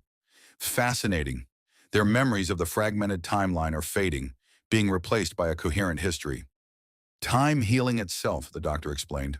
Now that the damage is repaired, causality is smoothing over the rough edges. By tomorrow, they'll barely remember anything unusual happening. Maybe some strange dreams, some inexplicable déjà vu. But they'll live their lives never knowing they were almost erased from existence. Picard moved to the TARDIS doors, opening them to see the sacred valley beyond. The singing stones were gone. In their place was just ordinary landscape, beautiful, natural, stable. We did it, he said softly. We did, the doctor agreed, joining him at the door. Saved 400 million lives, stopped a temporal parasite from consuming the galaxy. Not bad for a day's work, though technically we were in a temporal bubble, so it might have been 3 days, or 3 minutes. Time's funny like that. They stood together in silence for a moment, watching twin moons rise over an alien forest that would continue to exist, its history intact, its future unwritten but possible. Doctor, Picard said finally, thank you for coming when you did, for knowing what to do. Oh, I didn't know, the doctor admitted cheerfully. I made most of it up. Had about a 30% chance of working, maybe 40. Well, 20 if I'm being honest. Picard turned to stare at him. 20%? Best odds I could manage. But it worked, and that's what matters. That's what always matters. Not the certainty of success, but the necessity of trying. Before Picard could respond, the comm crackled to life. Riker's voice came through, filled with relief. Captain, we're reading normal temporal conditions across the entire sector. Whatever you did, it worked. Requesting permission to beam you aboard. Picard looked at the doctor, who shook his head. I should be going, the Time Lord said. Got a universe to wander, people to help, impossible things to attempt with inadequate resources. You know how it is. I'm beginning to, Picard replied. He extended his hand. It was an honor, Doctor. Truly. The doctor shook it warmly. The honor was mine, Captain Jean-Luc Picard. You're a good man, a great captain, and you make excellent decisions when faced with 20% odds. If you ever need me... He paused, then pulled out a small card from his pocket and handed it to Picard. It was blank. It doesn't say anything, Picard observed. It will, when you need it to. Temporal inscription. Very clever, very useful, very confusing. The doctor grinned. If you truly need me, look at that card and I'll know. Might take me a while to arrive. Time travel's imprecise, but I'll come. Picard pocketed the card carefully. I'll keep that in mind.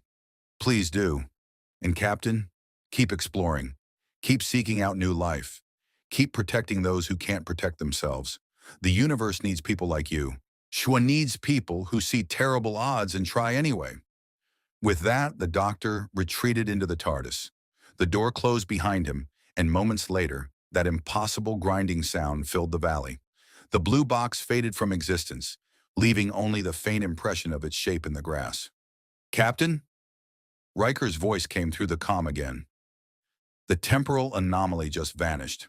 "Did the doctor leave?" "He did, number one. Beam me directly to the bridge. I'll brief you on the way back to Federation space." As the transporter beam took him, Picard took one last look at the Sacred Valley, an ordinary place where something extraordinary had almost occurred, where 400 million lives had been saved by impossible odds and stubborn determination. He smiled. It had been a good day. With the Enterprise's conference lounge felt almost mundane after the temporal chaos of the past several hours. Picard sat at the head of the table, Earl Grey tea steaming gently in front of him, while his senior staff assembled for the debriefing. The normalcy was welcome, yet somehow insufficient. After witnessing the fabric of time itself nearly unravel, after standing inside a living time machine and seeing causality from the outside, paperwork and reports seemed almost trivial. Almost. "Captain's log supplemental," Picard began, his voice measured and calm despite the extraordinary events he was documenting. "The temporal crisis at Sigma Draconus 4 has been resolved. The entity responsible, a parasite born from temporal damage during what our guest called the Time War, has been neutralized. The local population shows no lasting effects from their temporal displacement, and the planet's timeline has stabilized. The doctor has departed, though his method of arrival and the implications of his technology raise questions that may occupy Starfleet scientific for decades." He paused the recording and looked around the table. Riker, Troy, Data, Geordi, Worf, Dr. Crusher, who had been monitoring the medical aspects of temporal displacement from sickbay. Each wore expressions ranging from fascination to exhaustion to carefully controlled bewilderment. "Observations?" Picard invited. Geordi spoke first, his visor still processing readings that defied conventional physics. "Captain, I've been analyzing the data we collected from the TARDIS. What's the dimensional engineering alone could revolutionize our understanding of space-time manipulation. But more than that, the ship itself is alive, genuinely conscious. I've never encountered anything like it." "Nor have I," Data added. "The TARDIS represents a fusion of organic consciousness and technological systems that exceeds even my own integration. Her ability to exist across multiple dimensions simultaneously suggests a level of engineering sophistication far beyond current Federation capabilities." He paused, his head tilting thoughtfully. "I find myself experiencing what humans might call envy, the desire to understand her construction methods." Dr. Crusher leaned forward, her medical expertise showing in her concerned expression. "The Sigma Draconian population experienced severe temporal displacement, their consciousness scattered across decades of personal history. By all medical understanding, that should have caused permanent neurological damage. But our scans show they've recovered completely. Time itself healed them when the timeline stabilized." "Which raises a fascinating question," Troy interjected. "If time can heal physical and psychological trauma when properly aligned, what does that say about the nature of consciousness? Are we creatures of the present moment, or are we actually spread across our entire timeline, experiencing it all simultaneously but perceiving it linearly?" "Philosophical implications that will keep counselors and physicists debating for years," Riker said with a slight smile. "But what I want to know is, who was he, really? This doctor appeared out of nowhere, claimed to be the last of a civilization that fought a war outside time itself, saved 400 million lives, and vanished. No records, no trail, nothing in our databases. It's like he exists in the gaps of history." "Perhaps that is precisely what he does," Picard said quietly. "Exists in the gaps, appearing when needed, helping where he can, then moving on before anyone can properly document or understand him." He pulled out the blank card the doctor had given him, studying it as if it might suddenly reveal its secrets. "He gave me this. Said it would show me how to contact him if truly necessary." Worf growled softly. "A being with that level of power, that much knowledge of temporal mechanics. If he chose to, he could alter history itself, change battles, prevent wars, reshape entire civilizations. But he doesn't, Picard observed. Did you notice? He could have arrived earlier, prevented the temporal parasite from ever establishing its network, could have saved those Sigma Draconians from experiencing temporal displacement at all. But he didn't. He arrived at precisely the moment when intervention was necessary and possible. Not before, not after. Data's positronic brain processed this observation. A policy of minimal interference, similar to the Prime Directive, but applied to time itself rather than cultural development. The Time Lords must have had something similar, Geordi mused. You don't develop the ability to travel through time without also developing rules about when and how to use it. Otherwise, you'd create paradoxes that could destroy reality. Which they apparently did anyway, Riker pointed out. This time war he mentioned, it destroyed his entire civilization. Makes you wonder what kind of enemy could threaten beings that advanced. He called them Daleks, Picard said. I looked up the term in our linguistic databases. Found nothing. Either they've been completely erased from history, or they exist outside our timeline entirely. The table fell silent, each person contemplating the implications of a war so terrible it had to be removed from normal causality to prevent it from destroying the universe. Dr. Crusher broke the silence with a more immediate concern. Captain, I need to address the medical implications of what happened on the TARDIS. According to Data's report, and when you experienced direct contact with the ship's consciousness, you saw time from outside. That kind of exposure can cause severe psychological trauma. I'm fine, Doctor, Picard assured her, though he wasn't entirely certain that was true. He could still feel it sometimes. The echo of that vast perception, seeing past and future laid out like a map. It was fading, thankfully, but it had left its mark. With respect, sir, you experienced something that shouldn't be possible for the human mind to process. I'd like to run some neurological scans. Before Picard could respond, the door chimed. Come, he called. Lieutenant Barclay entered nervously, carrying a pad and looking like he'd rather be anywhere else. Sorry to interrupt, Captain, but we've received a communication from Starfleet Command. They're requesting a full report on the temporal incident, and they're specifically asking about our unregistered temporal technology. Picard and Riker exchanged glances. Of course Starfleet would notice the massive temporal distortions and the subsequent resolution. Of course they'd want explanations. Tell them I'll submit a full report within 24 hours, Picard said.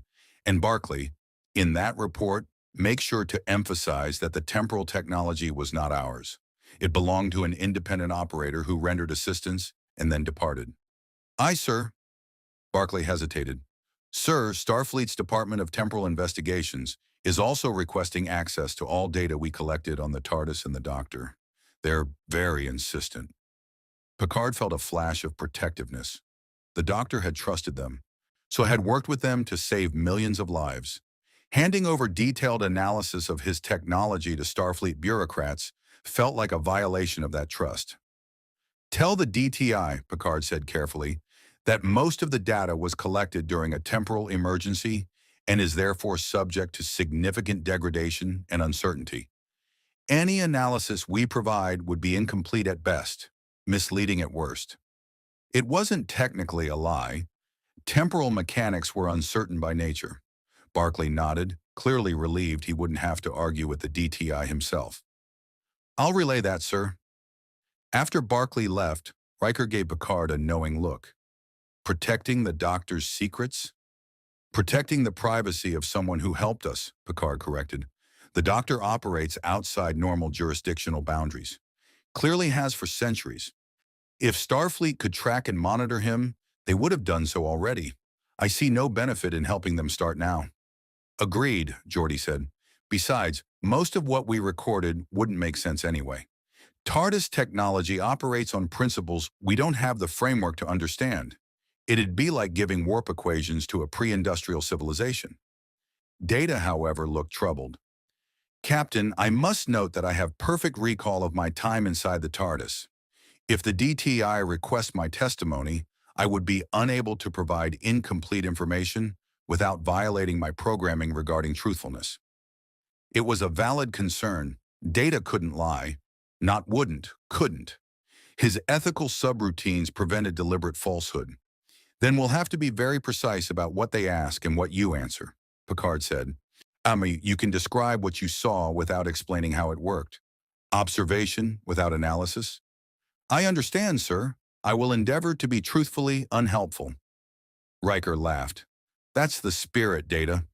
Troy had been quiet, her empathic senses focused inward as she processed the emotional resonances of the past hours. Now she spoke, her voice soft but certain. There's something else we should consider.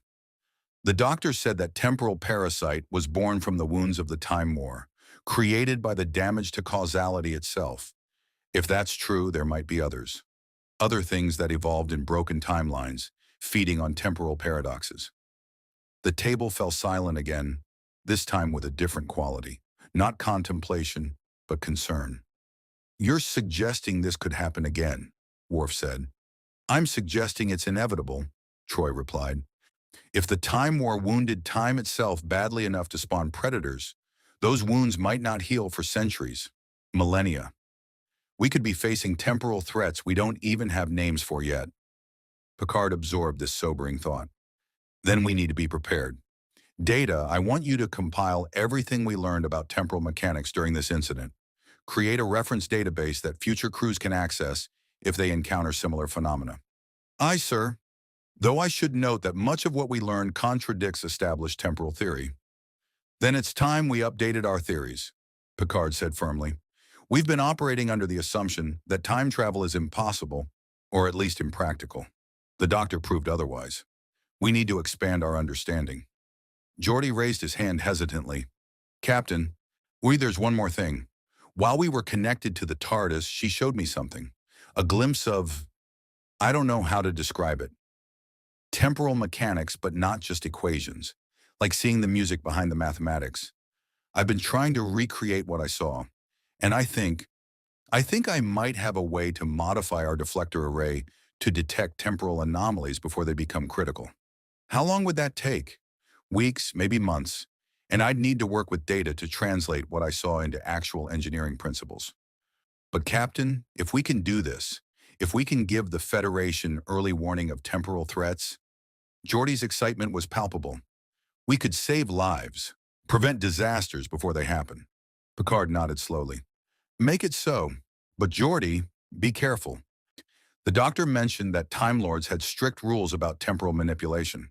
There are probably very good reasons for those rules. Understood, sir. We'll proceed cautiously. The discussion continued for another hour, covering logistics, official reports, and the myriad small details that needed to be addressed after any major incident. But beneath the procedural necessities, everyone at the table was processing something more profound. They had encountered something beyond their understanding, beyond their technology, beyond their philosophy, and it had fundamentally changed how they viewed the universe. Eventually, Picard dismissed his officers, keeping only Riker behind. Your honest assessment, number one, Picard said once they were alone. Not as first officer, but as someone who's been at my side through countless impossible situations. What do you make of all this? Riker considered carefully. I think we met someone who carries a burden we can barely imagine. The last survivor of a civilization that could reshape reality, now wandering time and space alone, trying to make a difference wherever he lands. It's noble, tragic, and probably incredibly lonely. My thoughts exactly, Picard agreed, which makes me wonder, why does he do it? Why not simply stop? Find a quiet corner of space-time and rest? Because people like him can't rest, Riker said. Not when there are others who need help. You're the same way, Captain. If you could retire tomorrow, you wouldn't. You'd find another ship, another mission, another way to make a difference. Picard smiled faintly. Perhaps we're both fools. Probably, but we're useful fools. Riker stood, preparing to leave, then paused. Do you think we'll see him again? Picard looked at the blank card still sitting on the table. I suspect we will, whether we want to or not. Someone who travels through time doesn't follow linear causality. He might appear in our past, our future, or show up next week to borrow a cup of antimatter. Time travelers are unpredictable that way. I'll have security ready to receive blue police boxes at any time then. After Riker left, Picard remained in the conference lounge, watching the stars slide past at warp speed. They were heading back to Federation space, back to normal duties, back to the familiar rhythms of exploration and diplomacy. But nothing felt quite the same.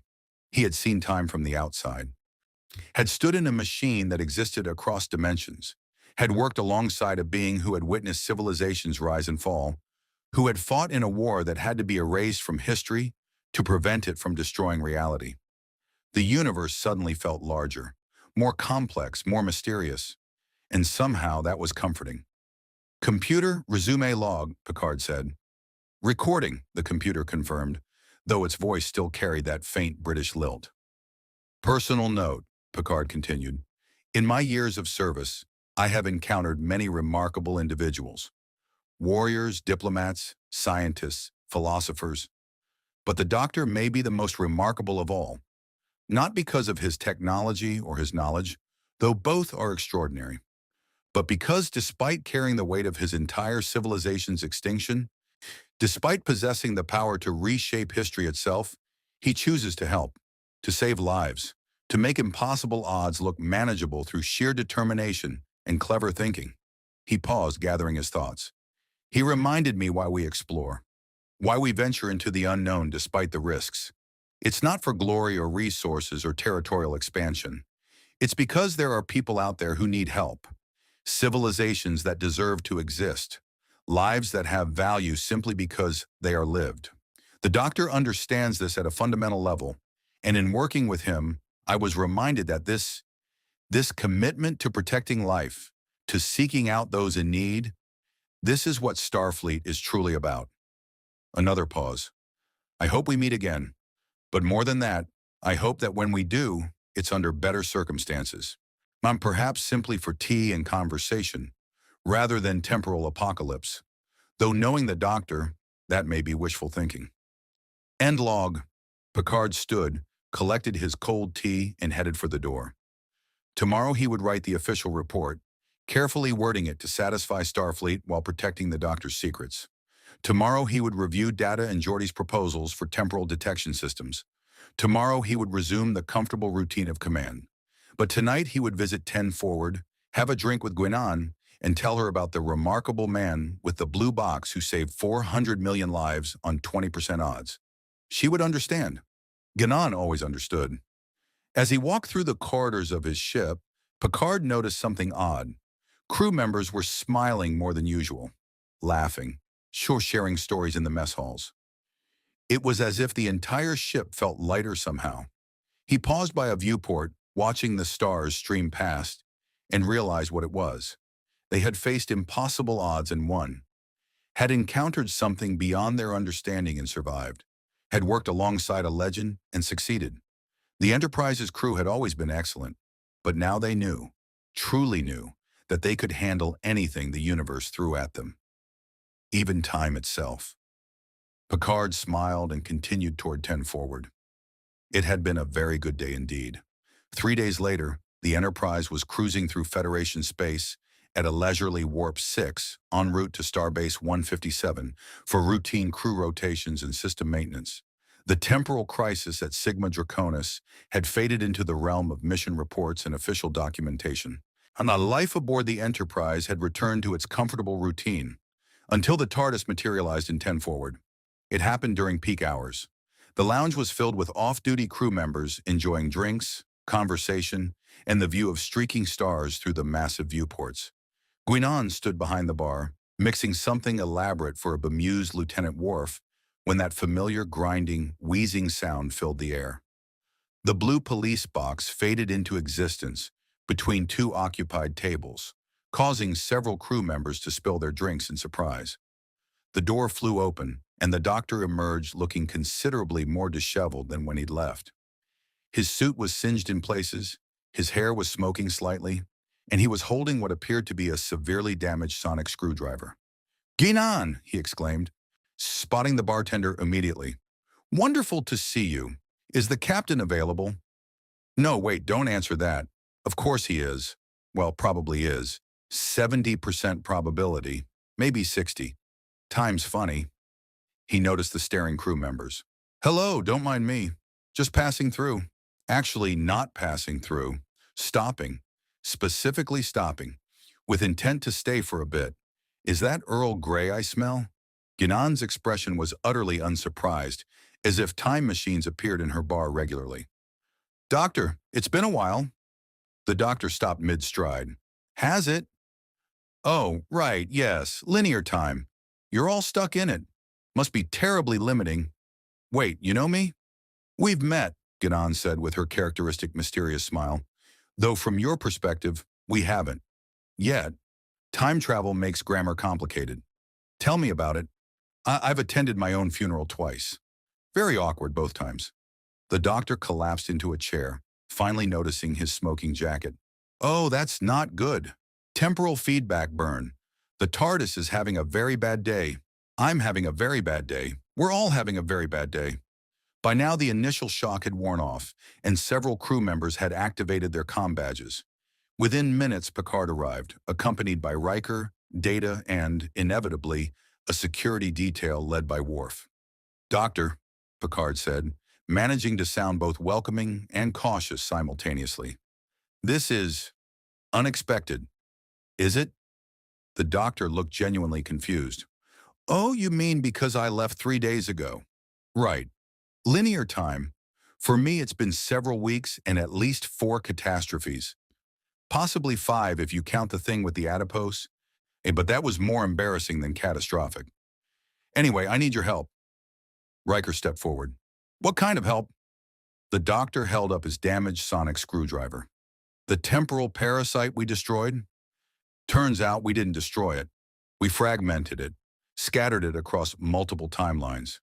And now the pieces are trying to reassemble themselves across different points in history, including, he checked a device on his wrist, approximately 16 hours from now in your timeline.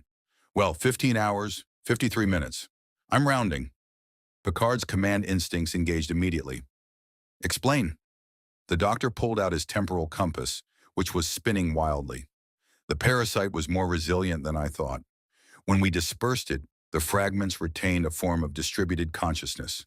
They've been scattered through time, each piece embedding itself in a different temporal period, slowly rebuilding the network we destroyed. And they're all converging on a single point in space-time. Right here, in this sector, tomorrow afternoon. Data's head tilted analytically. A temporal convergence. Multiple timeline fragments attempting to reunify in the present? Exactly. Oh, you're getting good at this. The problem is, when they reunify, they'll be stronger than before.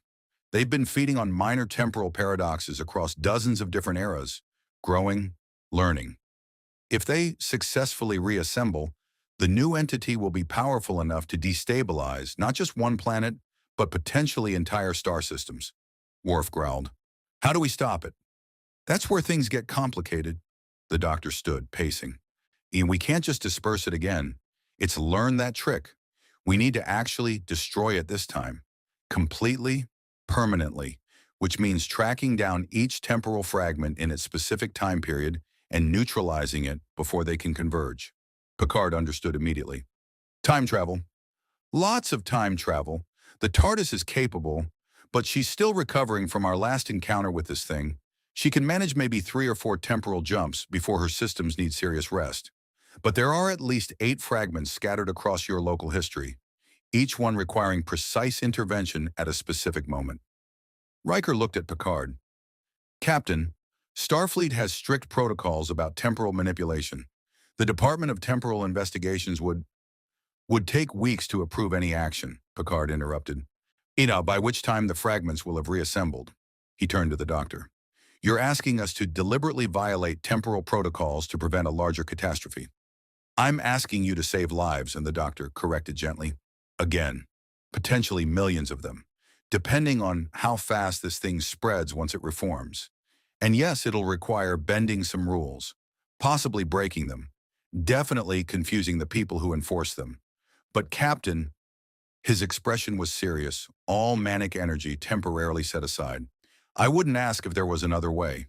Guinan, who had been listening quietly, spoke up. The doctor's telling the truth. I can feel the temporal disturbance building. Time itself is uneasy, like reality's holding its breath. Picard looked at his officers. Riker wore his tactical expression, already calculating risks and resources. Data appeared fascinated by the scientific challenge.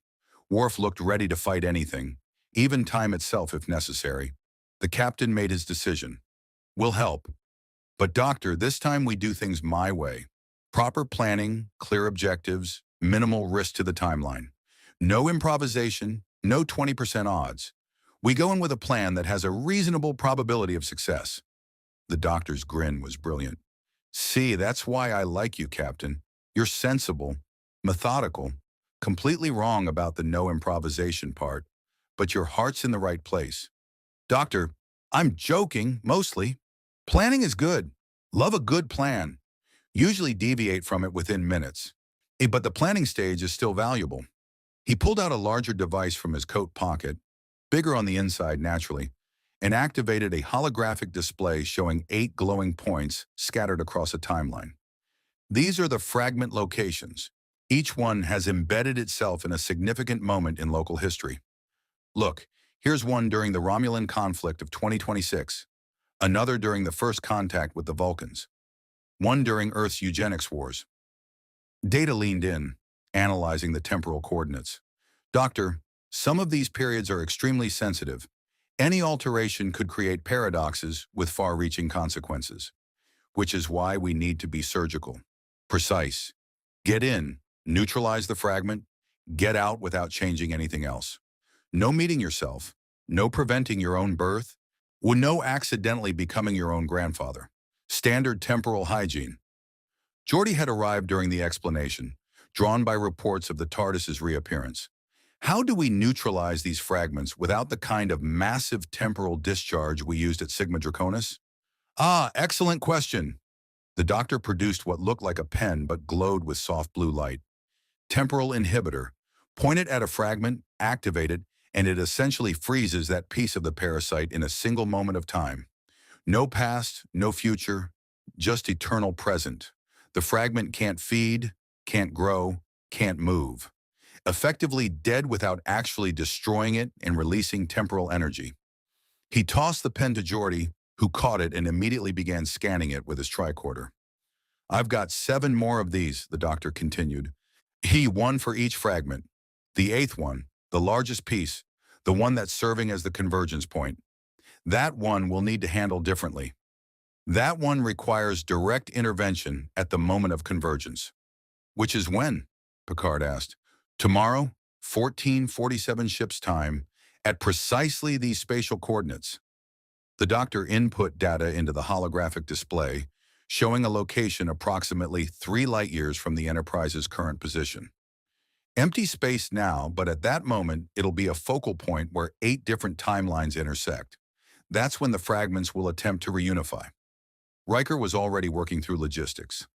8 fragments, 7 temporal inhibitors, 1 TARDIS that can only manage 3 or 4 jumps. We're going to need to split up. Ordinarily, I'd say terrible idea, the doctor admitted. But yes, we'll need teams. Some using the TARDIS for the more distant temporal jumps, others using... Do you have any temporal technology aboard? We have a shuttlecraft that was accidentally caught in a temporal anomaly last year, Data offered. We've been studying its chronoton emissions. It might be possible to modify it for controlled temporal displacement. The doctor's eyes lit up. Brilliant. See, this is why I like working with you lot. Always got some impossible piece of technology lying around just when you need it. Right, here's what we'll do. For the next 3 hours, 10 forward transformed into a temporal war room.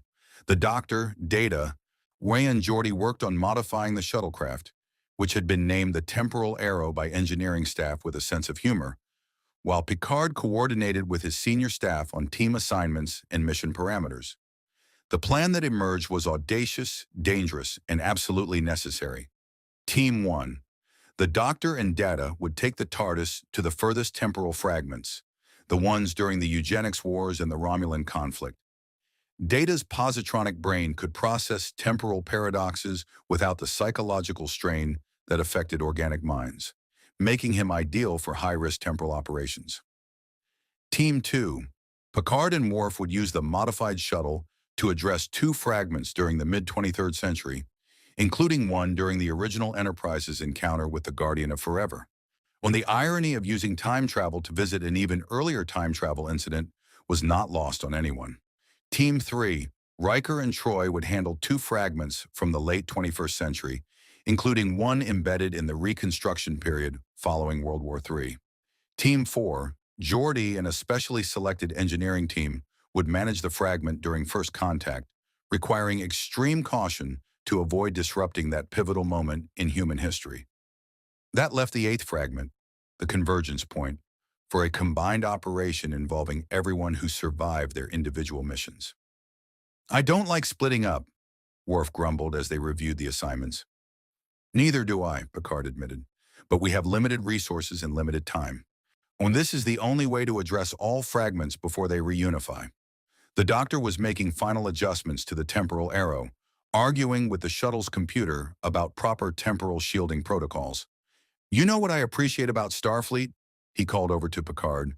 "You people find a shuttle that's been temporally contaminated, and instead of destroying it or sealing it away, you study it. Keep it. Might be useful someday, you think. And you're right, it is useful. Today, very useful." "The doctor makes an excellent point about preparedness," Data observed, "though I suspect it was accidental." "Oi, I heard that. And it wasn't accidental. I'm very intentional about my rambling. Rambling with purpose, that's me." Dr. Crusher entered 10 forward, medical kit in hand. "Captain, I need to address the medical implications of this plan. Temporal displacement causes measurable physiological stress, disorientation, nausea, temporal vertigo. Some people experience severe psychological reactions to time travel. Which is why I'm giving everyone these," the doctor said, distributing small patches. "Temporal stabilizers. Stick them behind your ear. They'll help keep your consciousness anchored to your proper timeline. Won't prevent all the unpleasant effects, but you'll be less likely to accidentally start speaking in a mixture of past and future tense." Guinan had been observing the preparations with her characteristic calm. Now she approached Picard quietly. "Captain, a word?" They stepped away from the main group, moving to a quiet corner of 10 forward. "You're worried," Guinan observed. "8 separate temporal incursions, any one of which could create paradoxes that might erase us from existence." "Yes, I'm worried." "That's not what's really bothering you," Guinan said with that infuriating ability to see through him. "You're worried about the doctor." Picard hesitated, then nodded. "He's brilliant, certainly. Capable beyond measure. But he's also reckless. He takes enormous risks with insufficient planning. And now he's asking my crew to do the same." "He's asking your crew to trust him," Guinan corrected. "There's a difference. The doctor has been doing this for centuries, Picard. Traveling through time, fixing problems, saving civilizations. He's still alive because he's good at it. Trust that." "You know him," Picard said. It wasn't a question.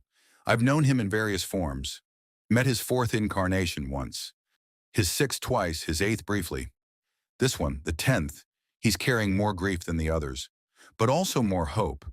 It's a dangerous combination, but a powerful one." "Incarnations? Forms?" Guinan smiled mysteriously. "That's his story to tell, not mine. But Captain, when this is over, when you've saved the day and prevented the paradox and done all the heroic things you're so good at, ask him about Gallifrey. Really ask. He needs to talk about it more than he realizes." Before Picard could respond, the doctor called out, "Right, we're ready. Temporal arrow is modified and operational. TARDIS is charged and grumpy but functional. Everyone got their inhibitors? Temporal stabilizers? Sense of adventure? Excellent. Let's go save history. Multiple times, in multiple time periods. Time travel makes grammar very confusing." The teams assembled. Picard stood before them, looking at the crew members who were about to deliberately violate every temporal protocol Starfleet had established. "I won't lie to you," he said. "What we're about to do is dangerous. We'll be operating in time periods where our presence could alter history, where a single mistake could create paradoxes with unpredictable consequences. But we're also the only ones who can stop this threat, the only ones who know about it, who have the means to address it, and who have a Time Lord willing to guide us. He paused, making eye contact with each team member. So we go. We execute this plan with precision and care.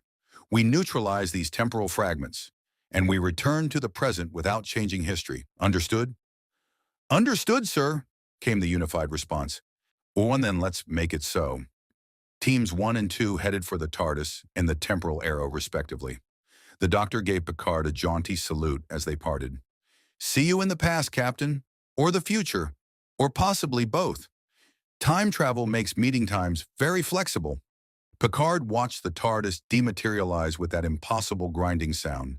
The temporal arrow, considerably less dramatic, simply shimmered and vanished. Riker stood beside him. Still having doubts? Constant doubts, Picard admitted. But I learned long ago that certainty is often the enemy of necessary action. Sometimes you have to trust your instincts and hope they're sufficient. The doctor operates on instinct almost exclusively. Which terrifies me, Picard said honestly. But it also works.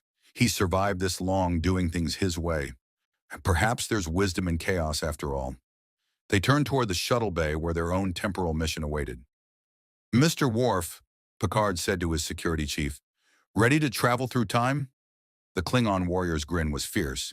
It will be a good day to alter the past without creating paradoxes. Not quite as catchy as the traditional saying, but it'll do. As they walked through the corridors of the Enterprise, heading toward a mission unlike any they'd attempted before, Picard felt the weight of responsibility settle over him like a familiar coat.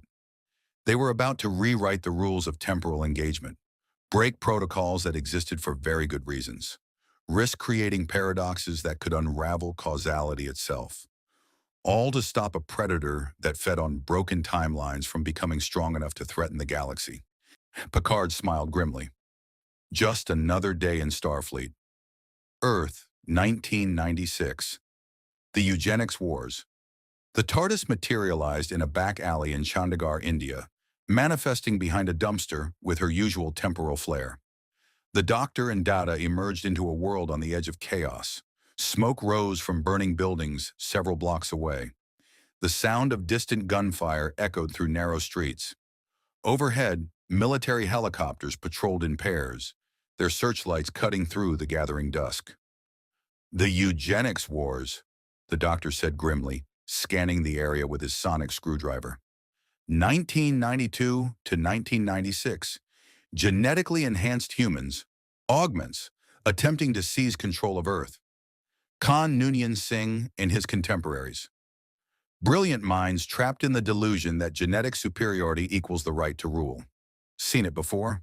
So never ends well. Data was scanning with his tricorder, his android features showing intense concentration. The temporal fragment is located approximately 800 meters northeast, inside what appears to be a genetic research facility. Doctor, I am detecting augmented humans in the vicinity. 3 signatures, moving in a patrol pattern. Of course there are augments, the doctor muttered. The fragment would naturally gravitate toward temporal instability, and nothing creates instability like genetically modified super soldiers fighting for dominance. It's feeding on the paradox potential, all those possible futures where the augments win, lose, or achieve stalemate. They moved through the alley, the doctor leading with the confidence of someone who'd infiltrated countless secured facilities across time and space. Data followed, hitting his android nature, making him ideally suited for this environment. No fear response, perfect recall, and the ability to calculate optimal escape routes in milliseconds. Doctor, Data said as they moved, I have been analyzing the temporal fragment's behavior. Their distribution pattern is not random. Each fragment has embedded itself in a moment of significant historical volatility, points where multiple potential timelines branch from a single decision point. Bifurcation nodes, the doctor confirmed. The parasite is brilliant in a horrifying way.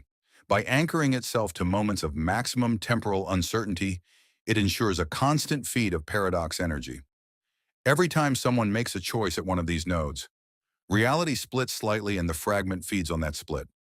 Clever. Evil. But clever. They reached the research facility, a concrete bunker disguised as a civilian building, now heavily fortified. Armed guards patrolled the perimeter, and security cameras swept the approaches. Getting inside will be problematic, Data observed. The doctor grinned. Not if we don't actually go inside. Sonic screwdriver works on more than locks. He aimed the device at the building's electrical system and activated it. Inside the facility, lights flickered. Computers rebooted. Security systems momentarily glitched. An alarm sounded. Guards rushed inside to investigate the malfunction. And that, the doctor said cheerfully, is why I love buildings from this era. So dependent on centralized electrical systems. So easy to disrupt. Come on, while they're distracted. They slipped through the now unguarded entrance, moving through corridors lit by emergency lighting. The facility's interior was a maze of laboratories, each one dedicated to some aspect of genetic enhancement. Data's sensors detected everything from accelerated growth chambers to neural enhancement equipment. This technology should not exist in this time period, Data said, troubled. According to Federation records, genetic engineering of this sophistication wasn't developed until the early 21st century. Ah, but that's the thing about history, the doctor replied. It's never as clean as the records suggest. Someone always pushes boundaries earlier than expected. Someone always breaks the rules. That's how progress happens. Also how catastrophes happen. Thin line, really. The temporal fragment was in a sub-basement level, according to Data's scans. They descended through maintenance stairwells, avoiding the main corridors where augmented guards were investigating the electrical disruption. The sub-basement was different from the rest of the facility. Older. The concrete walls showed signs of decades-old construction, and the equipment here was more experimental, less refined. And in the center of the room, suspended in what appeared to be a containment field of unknown design, was the temporal fragment. It looked like crystallized time, a shifting, prismatic structure that hurt to observe directly. Red and gold light pulsed within it, and around it, reality seemed slightly out of focus, as if the fragment existed in multiple moments simultaneously. There, the doctor breathed. Beautiful and terrible. It's grown since we last encountered it. It'd been feeding well on all the temporal instability this war creates. Data scanned the fragment with his tricorder. Doctor, the containment field is not Federation technology. In fact, I cannot identify its origin. The energy signature is Time Lord, the doctor finished quietly. Someone found fragments of technology from the Time War. Must have. That's how the parasite got so sophisticated. It's been using Time Lord principles to enhance itself. His expression darkened, which means destroying it just got considerably more complicated. Before they could act, a voice spoke from the shadows. I was wondering when you would arrive. They turned to find a man stepping into the light, tall, imposing, with the distinctive features of genetic enhancement, superior bone structure, enhanced musculature, 8 eyes that gleamed with augmented intelligence. He wore the uniform of one of Khan's lieutenants, and he carried himself with the absolute confidence of someone who'd never lost a fight. You are not from this time, the augment said, not as a question, but as a statement of fact. Your technology, your bearing, you are travelers. From the future, perhaps. The doctor's hand moved toward his sonic screwdriver, but the augment was faster. He produced a weapon, something that looked like it belonged in a science fiction film rather than 1996, and aimed it steadily. I would not, the augment advised. This weapon was recovered from the same facility as that. He gestured toward the temporal fragment.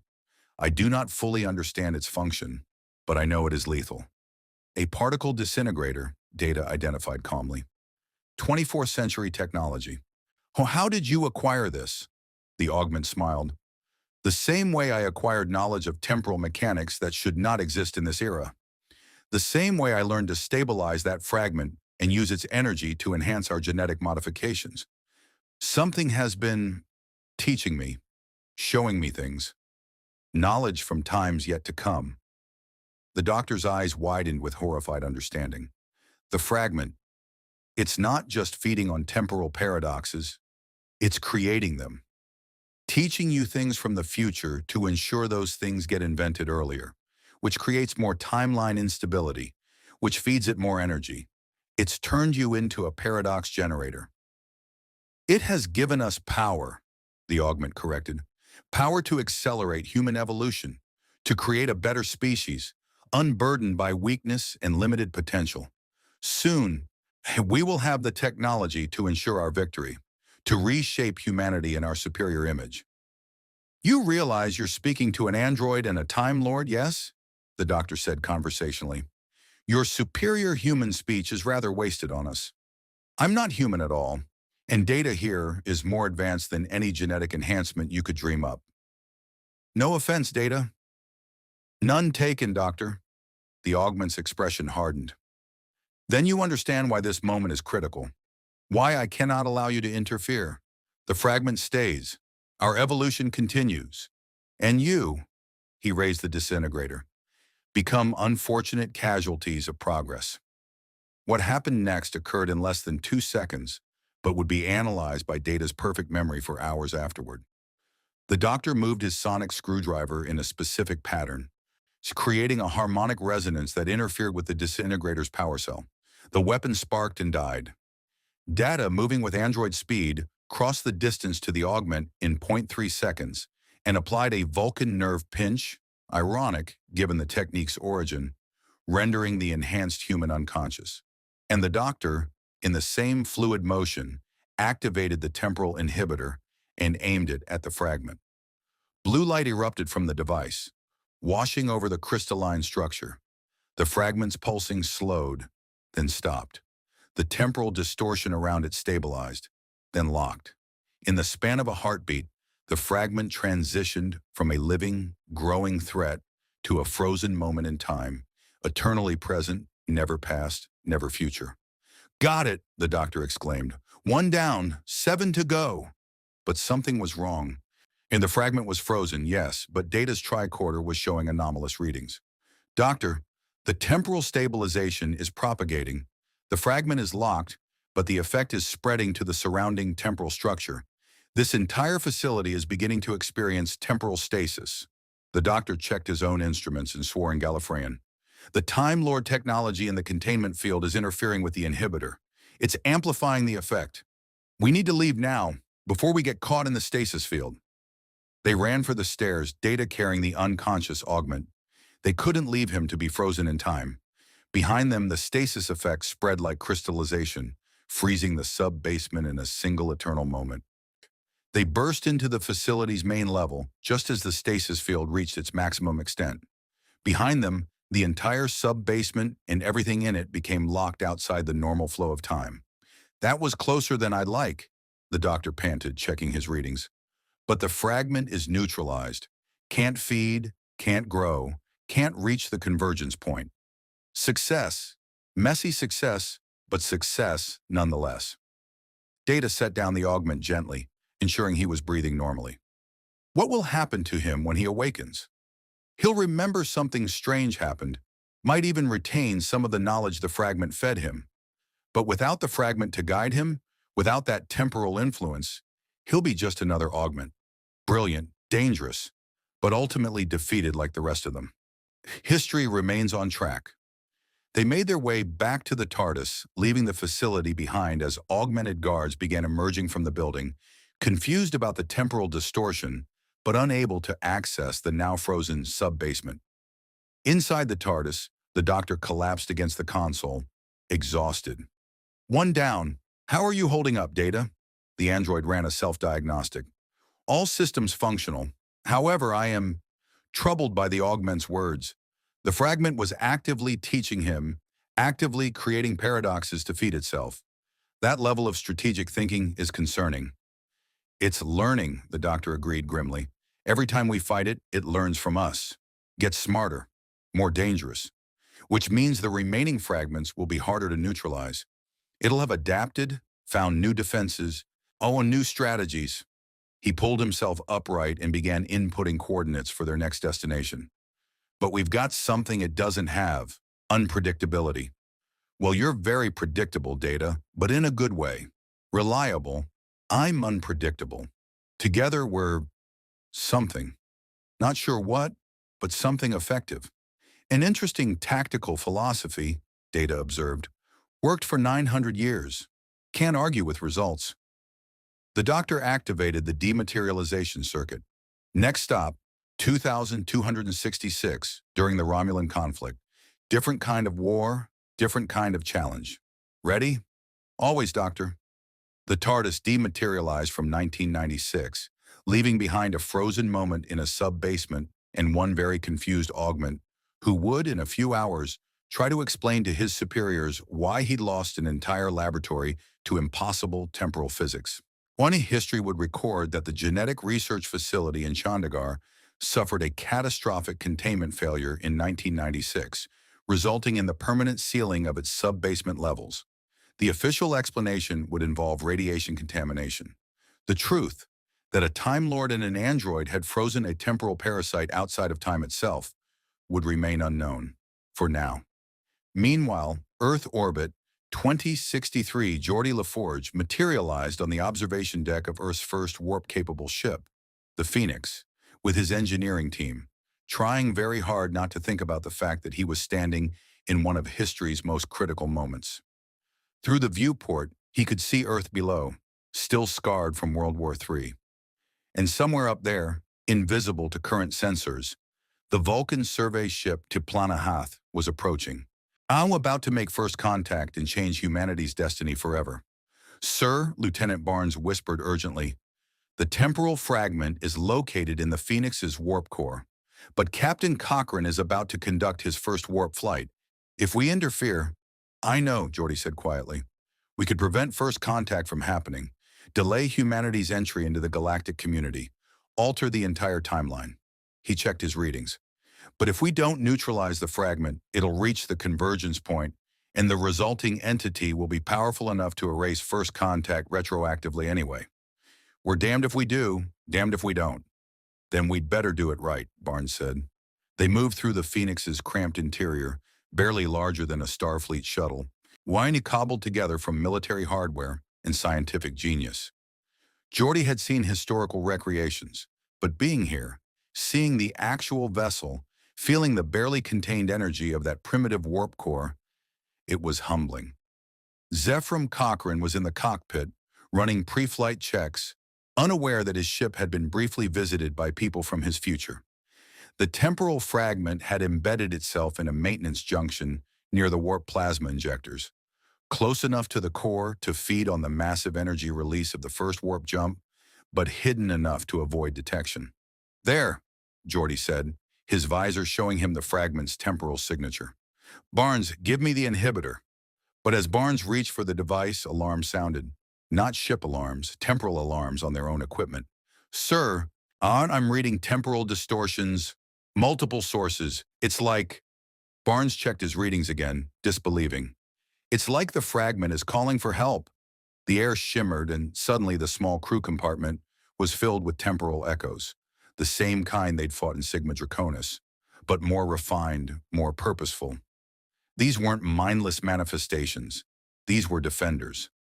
It's adapted, Geordi realized with horror. It learned from what we did at Sigma Draconus. Now it's protecting itself. The temporal echoes advanced, and Geordi knew they had perhaps seconds before Cochrane noticed something was wrong, before they created a paradox that could unravel history itself. He activated his comm badge. LaForge to Enterprise. We have a problem. Convergence point. Empty space. Your present day. Picard stood on the bridge of the Enterprise, monitoring reports from all 4 temporal missions simultaneously. Beside him, Riker coordinated logistics with the calm efficiency that made him an excellent first officer. Status report, Picard ordered. Doctor and Data have successfully neutralized the 1996 fragment, Riker reported. No major timeline disruptions detected. They're moving to their next target. Commander LaForge has encountered resistance at the first contact site. Temporal echoes defending the fragment. He's requesting support. Send him the countermeasure protocols the doctor provided. What about teams 2 and 3? Your mission to 2267 and Commander Riker's to 2071 are ready to commence. All shuttles are prepared, all temporal stabilizers calibrated. Picard nodded, and watching the chronometer count down to the convergence point. 15 hours, 23 minutes remaining. 8 temporal fragments. 4 teams. 1 chance to stop a predator that had learned to defend itself. Mr. Worf, Picard said, prepare the temporal arrow for departure. It's time we join this temporal war. As the Enterprise's crew split across different time periods, hunting fragments of a broken predator that was desperately trying to reassemble itself. Picard couldn't help but think of the doctor's words. 20% odds. Sometimes that was all you had. Sometimes it was enough. The convergence, 16 hours later. The Enterprise held position at the exact spatial coordinates the doctor had specified. A point in empty space that, in 14 minutes, would become the temporal intersection of 8 different timelines. All 4 teams had returned. Team 1, the Doctor and Data, had successfully neutralized 3 fragments, including the ones from 1996 and 2266. Data's android precision and the Doctor's temporal expertise had proven a devastatingly effective combination. Team 2, Picard and Worf, had handled 2 fragments during the 23rd century, including a harrowing encounter near the Guardian of Forever that had required them to hide from the original Enterprise crew while neutralizing a fragment that had embedded itself in the Guardian's temporal matrix. Team 3, Riker and Troy, had neutralized 2 fragments from the 21st century, with Troy's empathic abilities proving crucial in detecting the fragment's distributed consciousness across time. Team 4, Geordi's engineering team, had barely survived their mission to first contact. The fragment had learned to create temporal echoes as defenders, forcing Geordi to use the Phoenix's own warp core to overload the protective manifestations before freezing the fragment itself. Zephram Cochrane had noticed strange lights near his ship, but attributed them to pre-flight jitters and alcohol withdrawal. 7 fragments neutralized. 1 remained. Captain, Data reported from his science station, I am detecting massive temporal distortions building at the convergence coordinates. The final fragment is attempting to unify with the neutralized pieces, but since they are locked outside time, it is creating severe causality stress. On the view screen, space itself seemed to ripple. When colors that shouldn't exist in normal space-time flickered at the convergence point, crimson and gold mixing with shades that human language had no names for. The Doctor stood at the center of the bridge, his sonic screwdriver scanning the phenomenon with increasing alarm. It's not giving up. Even with 7/8 of itself frozen, it's still trying to complete the convergence. Stubborn thing. I'd admire the determination if it weren't so terrifying. What happens if it succeeds? Riker asked. It'll incorporate the frozen fragments into itself anyway. Use them as temporal anchors to stabilize its existence across multiple frozen moments. Instead of existing in normal time, it'll exist in stasis and movement simultaneously, feeding on both. It'll be unkillable because part of it will always be frozen beyond our reach. Worf's hands moved to tactical controls. Then we destroy it before it completes the convergence. Can't, the Doctor said simply. It's learned that lesson too. Look at the temporal structure. It's wrapped itself in causality loops. Any attempt to destroy it conventionally will create a paradox that feeds it more energy. It's turned our own temporal physics against us. Picard studied the readings, his strategic mind working through the problem. Then we need an unconventional approach. Doctor, you said it's trying to incorporate the frozen fragments? Yes, but... The Doctor stopped, his eyes widening. Oh, that's clever. Captain, are you thinking what I think you're thinking? If the fragment wants to unify with frozen moments outside time, we give it what it wants, but we control how it happens. Data's head tilted. Captain, you are proposing we deliberately allow the convergence to occur? Under controlled circumstances, Picard clarified. Doctor, can the TARDIS create a localized temporal field? Something that would allow the fragment to complete its convergence, but contain the resulting entity? The Doctor's grin was fierce and sudden. Oh, you beautiful tactical genius. Yes, the TARDIS can create a temporal containment field, essentially a bottle made of frozen time. Let it unify, let it think it's one, then seal it in a moment that loops eternally back on itself. It'll be trapped in its own victory, feeding on itself infinitely. An Ouroboros solution, Data observed, the serpent consuming its own tail. Exactly, poetic and practical. My favorite kind of solution. The Doctor was already moving toward the turbolift. But we need to do it from inside the TARDIS. She's the only thing stable enough to survive at the convergence point when it happens. How long until convergence? Picard asked. Data checked his instruments. 11 minutes, 43 seconds. Then we don't have time for debate. Dr. Picard and Data, you're with me on the TARDIS. Riker, you have the bridge. If this doesn't work, if the containment fails, I'll get the Enterprise to minimum safe distance and warn Starfleet. Riker finished. Captain, good luck. Picard nodded once, then followed the doctor toward the TARDIS, which had remained in 10 forward throughout the Temporal missions, serving as a staging area in Temporal safe room.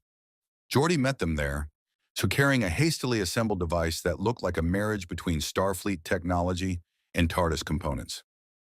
Doctor, I modified one of our subspace field generators using principles I observed from the TARDIS. If we synchronize this with your temporal containment field, it should provide additional stability. The doctor examined the device with delight. Brilliant! Absolutely brilliant! You've essentially created a primitive version of a Time Lord stasis field. Won't work long-term, needs TARDIS power to sustain it. But for this, perfect.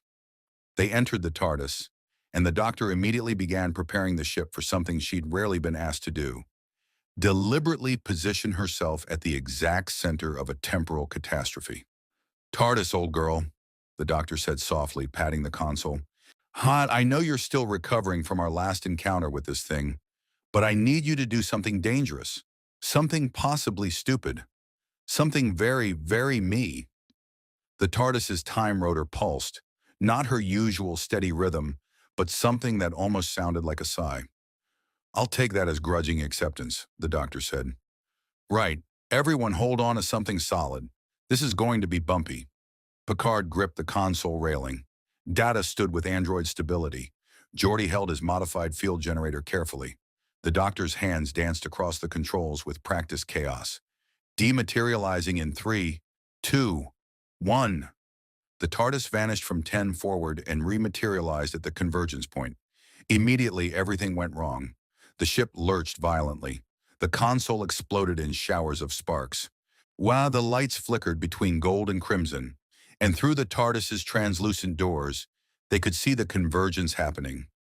8 frozen moments from different points in time, all trying to occupy the same space simultaneously. The final fragment pulling them together, incorporating them despite their temporal stasis. Reality itself, screaming as past, present, and future, collapsed into a single, impossible now. Containment field, the doctor shouted over the temporal storm. Now!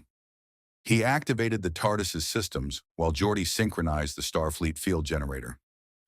Blue energy erupted from the time rotor, expanding outward to create a sphere of frozen time around the convergence point, but the parasite was ready for them. Time Lord, we know your tactics now. We have learned, we have adapted, and while your containment will fail. The voice filled the TARDIS, not through speakers, not through telepathy, but through time itself, and with the voice came images.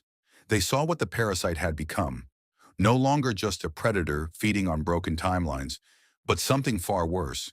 It had consumed knowledge from every era it touched, had learned from every encounter, had evolved beyond its original nature into something approaching consciousness.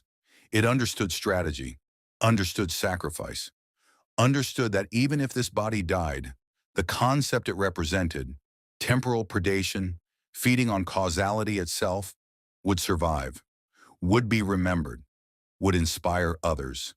It had become an idea, and ideas were much harder to kill than entities. It's right, Picard said, watching the containment field strain against the parasite's resistance. Art, we can trap this instance, but the concept will persist. Other fragments might exist that we haven't detected. Other parasites might evolve the same way. Then we change the game, the doctor said grimly. His hands moved across the console with desperate precision. TARDIS, I need you to do something you've never done before. I need you to rewrite the temporal signature of this entire incident.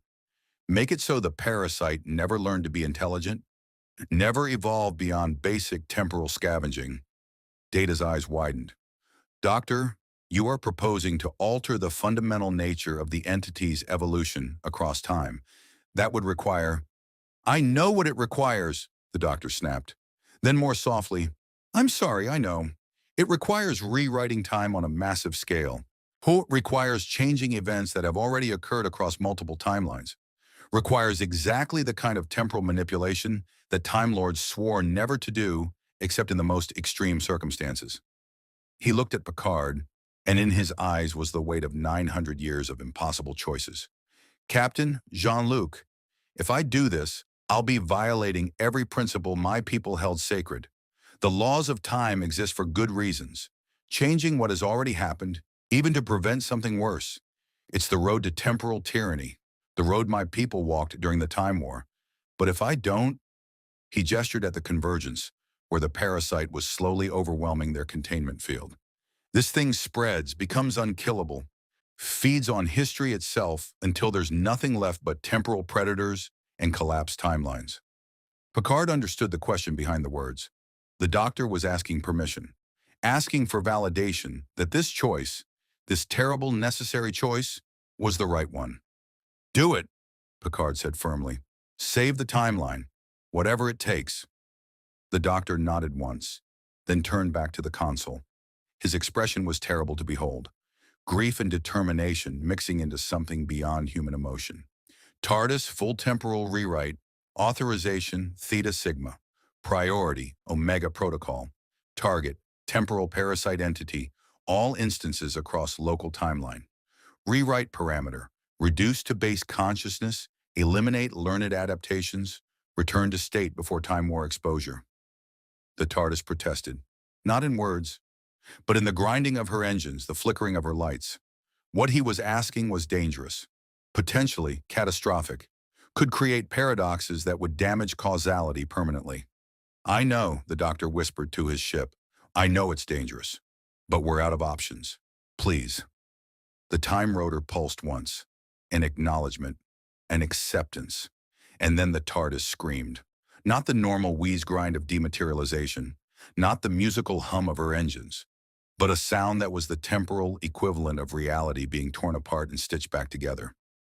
Golden light erupted from the time rotor, flowing out through the TARDIS's walls, through the containment field, washing over the parasite and the convergence point. And wherever it touched, time itself was rewritten. Picard watched through the doors as the impossible happened. The convergence point began to unravel. The 8 frozen fragments started to dissolve, not because they were being destroyed, but because the timeline was being altered so they had never evolved to their current state. The final fragment shrieked, not in words now, but in pure temporal distortion, as its consciousness was stripped away, its learned adaptations erased, its evolution reversed.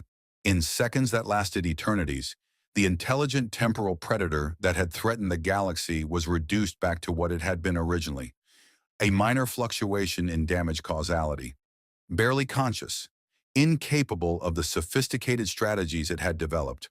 Harmless.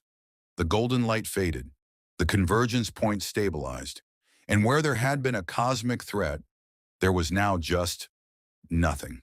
An empty space with slightly elevated chronoton readings that would dissipate naturally within days.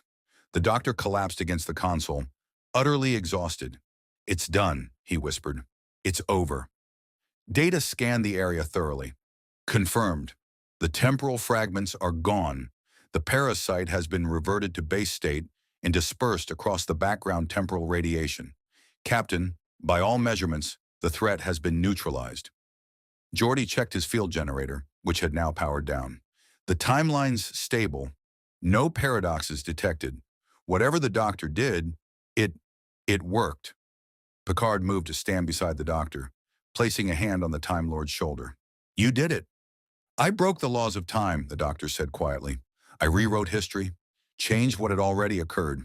We became exactly what my people feared Time Lords would become if they weren't careful. The Time War showed us where that road leads, and I just took the first step down it anyway. You saved lives, Picard countered firmly. You prevented a predator from consuming the galaxy. You made the hard choice that had to be made. That's what they all say, the doctor replied, his voice heavy with an ancient burden. Every Time Lord who broke the laws. Everyone who thought the ends justified the means. It was necessary. It saved lives. The alternative was worse. And maybe it was. Maybe it always is. But the laws exist because once you start rewriting time to fix problems, where do you stop? He looked up at Picard and his eyes were old beyond measure. Who decides which timelines deserve to exist and which should be erased? Hey, who has the right to judge entire histories as mistakes to be corrected? I just made that decision. Made it for billions of people across dozens of timelines who'll never know their history was altered, who will never know that a version of events was erased because I decided it should be. Data, who had been listening silently, spoke with characteristic insight. Doctor, humans have a concept called the trolley problem, a philosophical thought experiment about moral choice in impossible situations. Your decision was analogous. Allow the parasite to exist and threaten countless lives or violate temporal law to prevent that outcome. Neither choice is without consequence, but one consequence is clearly preferable. Philosophy is easier when the trolley is hypothetical, the doctor said, but some of the weight had lifted from his expression. But you're right, Data. Both choices had costs. I chose the one that saved more lives. I'd make the same choice again. I just wish... He trailed off, then shook himself. Well, wishes don't change anything. Actions do. He straightened up, pushing away from the console. Right. Let's get you lot back to the Enterprise before my old girl decides she's had enough excitement and refuses to materialize anywhere useful for the next century. She's temperamental that way. The TARDIS materialized in 10 forward to find the entire senior staff waiting. Riker stepped forward immediately. Captain? Status? The threat has been neutralized, Picard reported. The temporal fragments have been dispersed. The parasite no longer exists as a coherent entity. Riker's relief was visible. Then we succeeded. We did, Picard confirmed. But he glanced at the doctor, who was already moving toward the TARDIS's doors as if preparing to leave. Though the victory came at a cost. The doctor paused at the threshold. Costs are what make victories mean something, Captain. Easy wins teach nothing. Difficult choices, those are what define us. He turned back, and his characteristic grin had returned, though it didn't quite reach his eyes. You and your crew did brilliantly, absolutely brilliantly. Traveled through time, neutralized temporal fragments, prevented a predator from consuming the galaxy, all while maintaining timeline integrity and not accidentally preventing your own births. That's practically expert-level temporal mechanics. I'm impressed. We had an excellent teacher, Picard said. Oh, I wouldn't go that far. I mostly made things up as I went along. Yes, but you adapted well, very well. The doctor pulled out several blank cards like the one he'd given Picard before. For your crew, temporal inscription. If any of you ever need me, truly need me, not just want to chat about time travel philosophy, look at the card. I'll know. I'll come if I can. He distributed them to Riker, Data, Geordi, and Worf. Each officer took their card with a mixture of gratitude and solemnity. Doctor, Data said, before you depart, I have a question about the temporal rewrite. When you altered the parasite's evolution, did you also alter our memories of the original timeline? Are we remembering events that, technically, no longer occurred in that exact form? The doctor's expression became carefully neutral. That's a very astute question, Data, and the answer is complicated. Time travel makes memory peculiar. You remember the timeline where the intelligent parasite existed because you experienced it, but the universe now exists in a timeline where it never evolved that far. Both states are true from different perspectives. You're remembering a timeline that was, even though it isn't anymore. Confused yet? Significantly, Data admitted. Good. That means you're understanding temporal mechanics properly. The moment you stop being confused by time travel is the moment you start making dangerous mistakes. The doctor moved toward the TARDIS.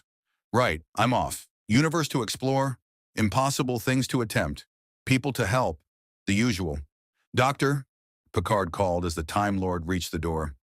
Thank you for everything. The doctor paused, looking back, and for just a moment, the ancient grief in his eyes was balanced by genuine warmth.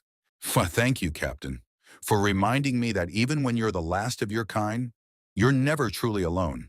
There are always good people out there, ready to help, ready to stand against the darkness, ready to try impossible things on inadequate odds. He stepped into the TARDIS, then popped his head back out one last time. Oh, and Captain? About those DTI reports you're dreading? Tell them the truth, just not all of it, and use lots of technical jargon. Bureaucrats hate admitting they don't understand technical jargon. They'll stamp it approved just to avoid looking ignorant. That's your advice. Confuse them with technical language? Worked for me for 9 centuries. Well, worked is generous.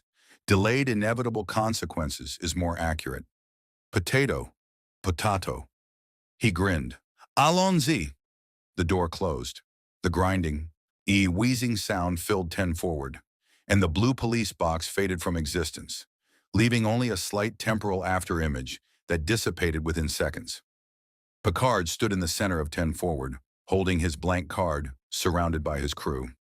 Outside the viewport, stars streamed past at warp speed as the Enterprise resumed its journey through normal space.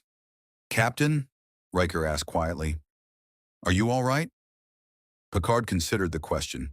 He had traveled through time, had witnessed the fabric of reality being rewritten, had watched a being of vast power make an impossible choice that violated everything his civilization had held sacred, and make it to save lives. "I'm not sure," Picard admitted, "but I'm grateful for the experience, for the reminder that there are still mysteries in the universe we barely understand, for the knowledge that even when facing impossible odds, the right choice is to try anyway."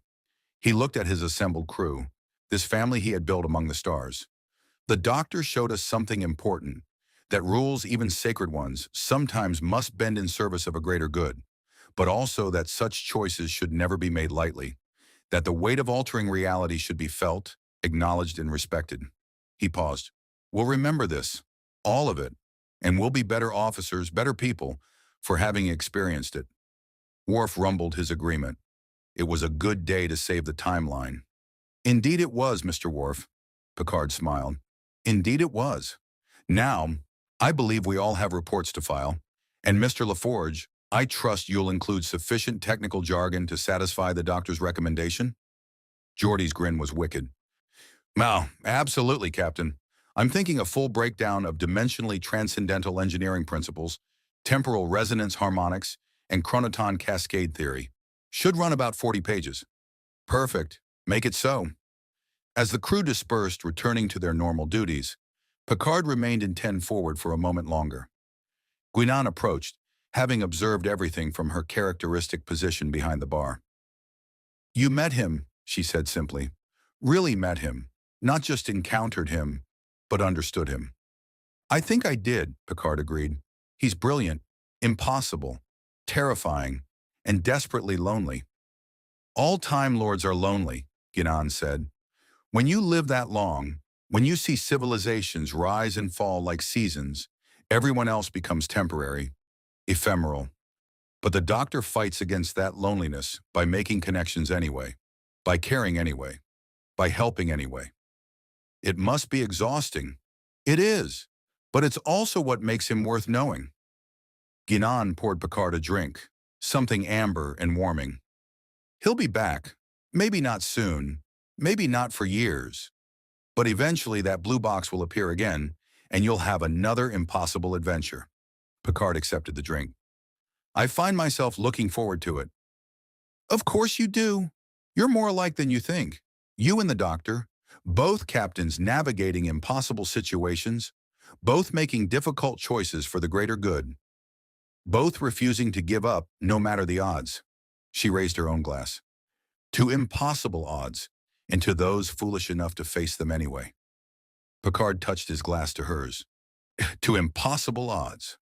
Across time and space, inside a blue police box traveling through the vortex, the Doctor smiled at a console that didn't display the toast, but somehow knew it had occurred anyway. "To impossible odds," he echoed quietly, "and to making them possible, one timeline at a time." The TARDIS hummed her agreement, already plotting a course to wherever in space and time someone needed help next. Because that's what they did. That's what they would always do, until the end of time itself. Starbase 157. 3 weeks later. The Enterprise glided into docking position at Starbase 157, its external hull gleaming under the station's floodlights. Inside, the crew prepared for the routine crew rotations and system diagnostics that always followed extended missions. But there was nothing routine about the atmosphere aboard the ship. 3 weeks had passed since the temporal crisis.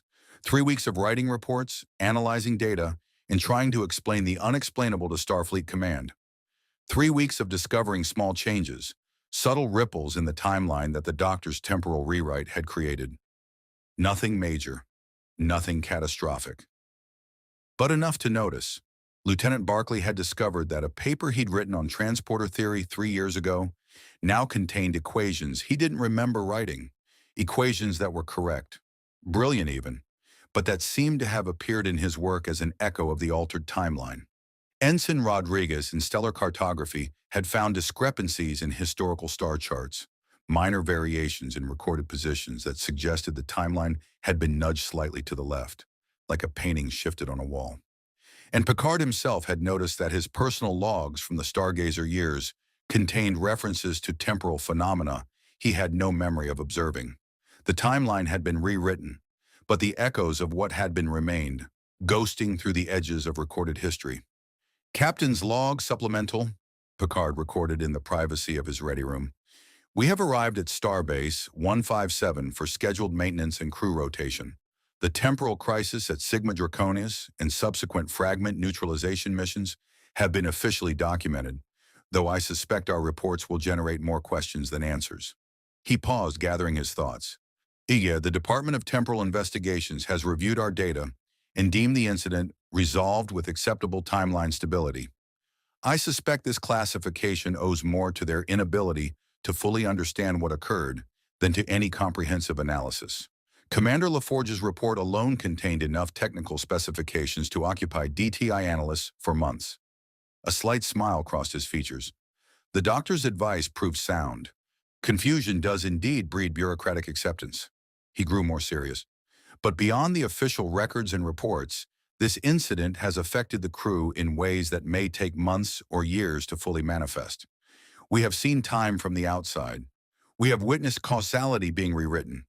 We have worked alongside a being who exists partially outside the normal flow of history.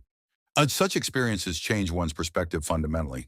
Picard looked at the blank card on his desk, the one the doctor had given him.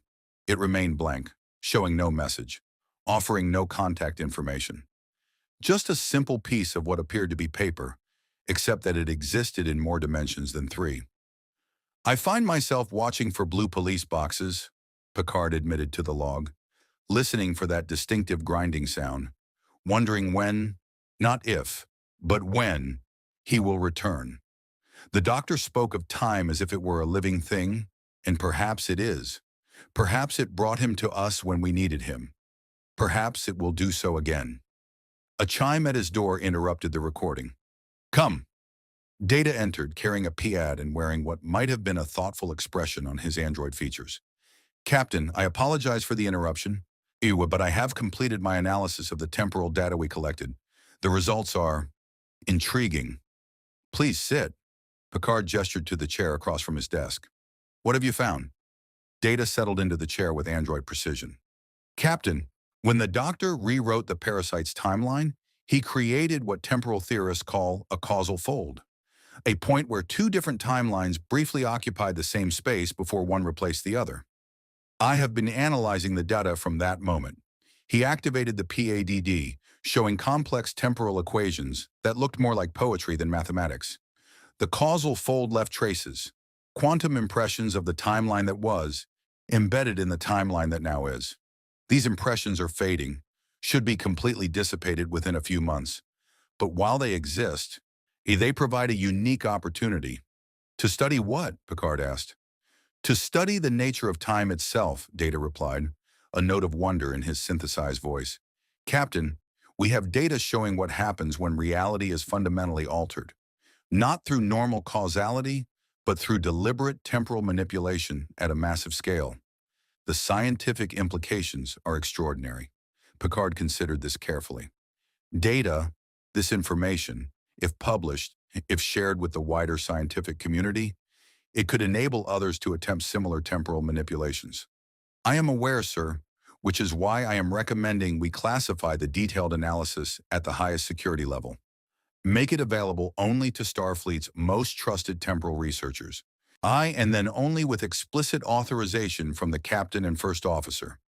A sound recommendation. Make it so. Data nodded, then hesitated, a very human gesture he'd picked up from years among the crew. Captain, may I ask a personal question? Of course. Do you believe we will encounter the Doctor again? Picard smiled. I do. He operates outside normal causality, which means our meeting him again could occur at any point in our timeline. Past, present, or future. He might show up yesterday, or tomorrow, or years from now when we're no longer aboard the Enterprise.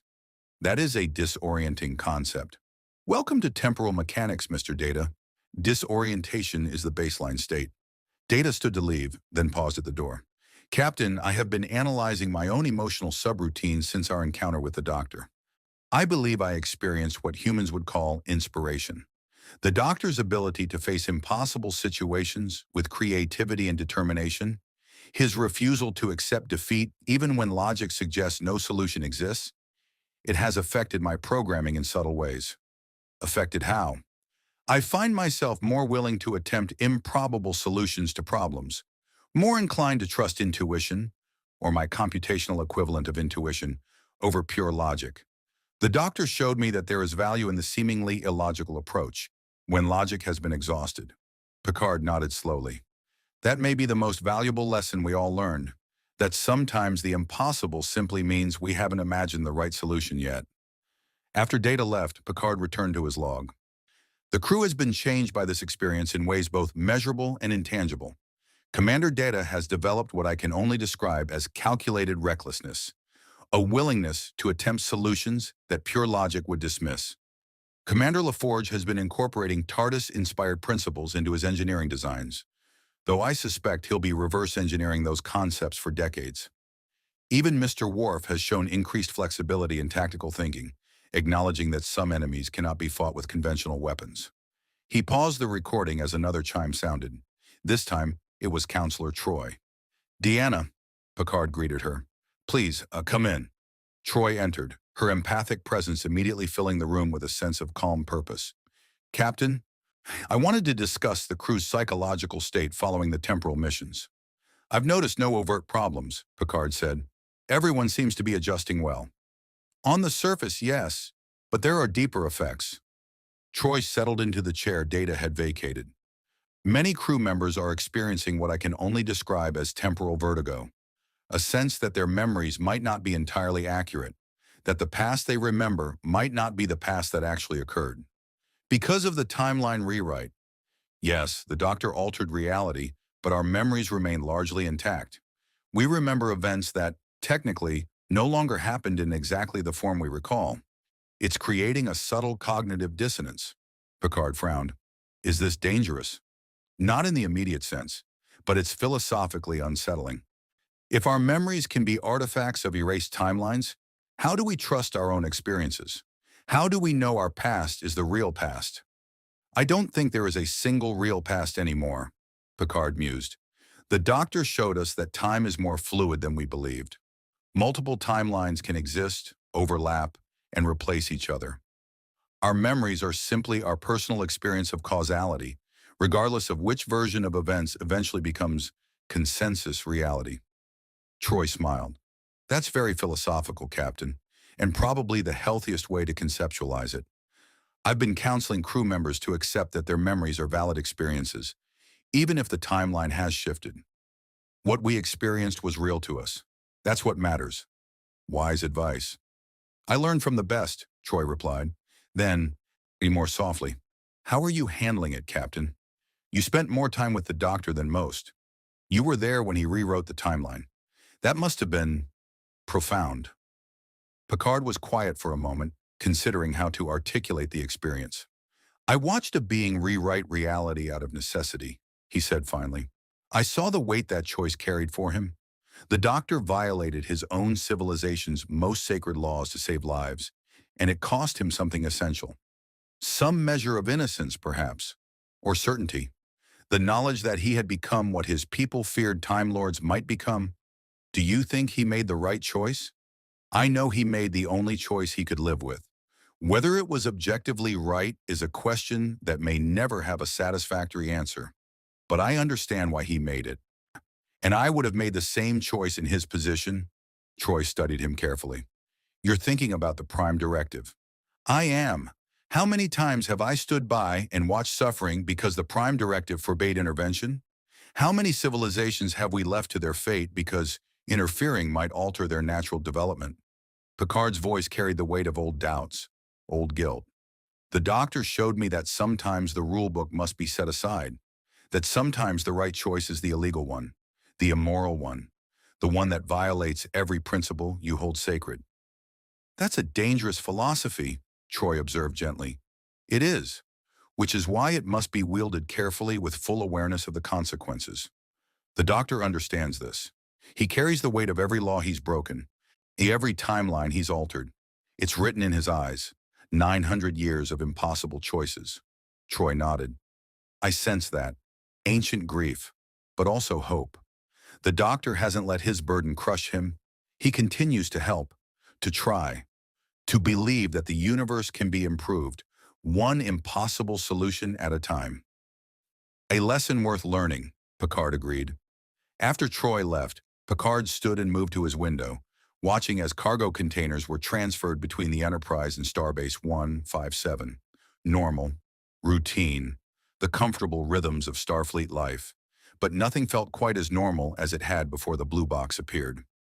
Later that evening, the senior staff gathered in 10 forward for what had become a tradition, an informal debriefing over drinks, where official reports gave way to honest conversation and shared reflection. Guinan, as always, presided over the gathering with her mysterious smile and perfectly timed drink recommendations. To impossible odds, Riker proposed, raising his glass. It had become their unofficial motto since the doctor's departure. To impossible odds, the others echoed.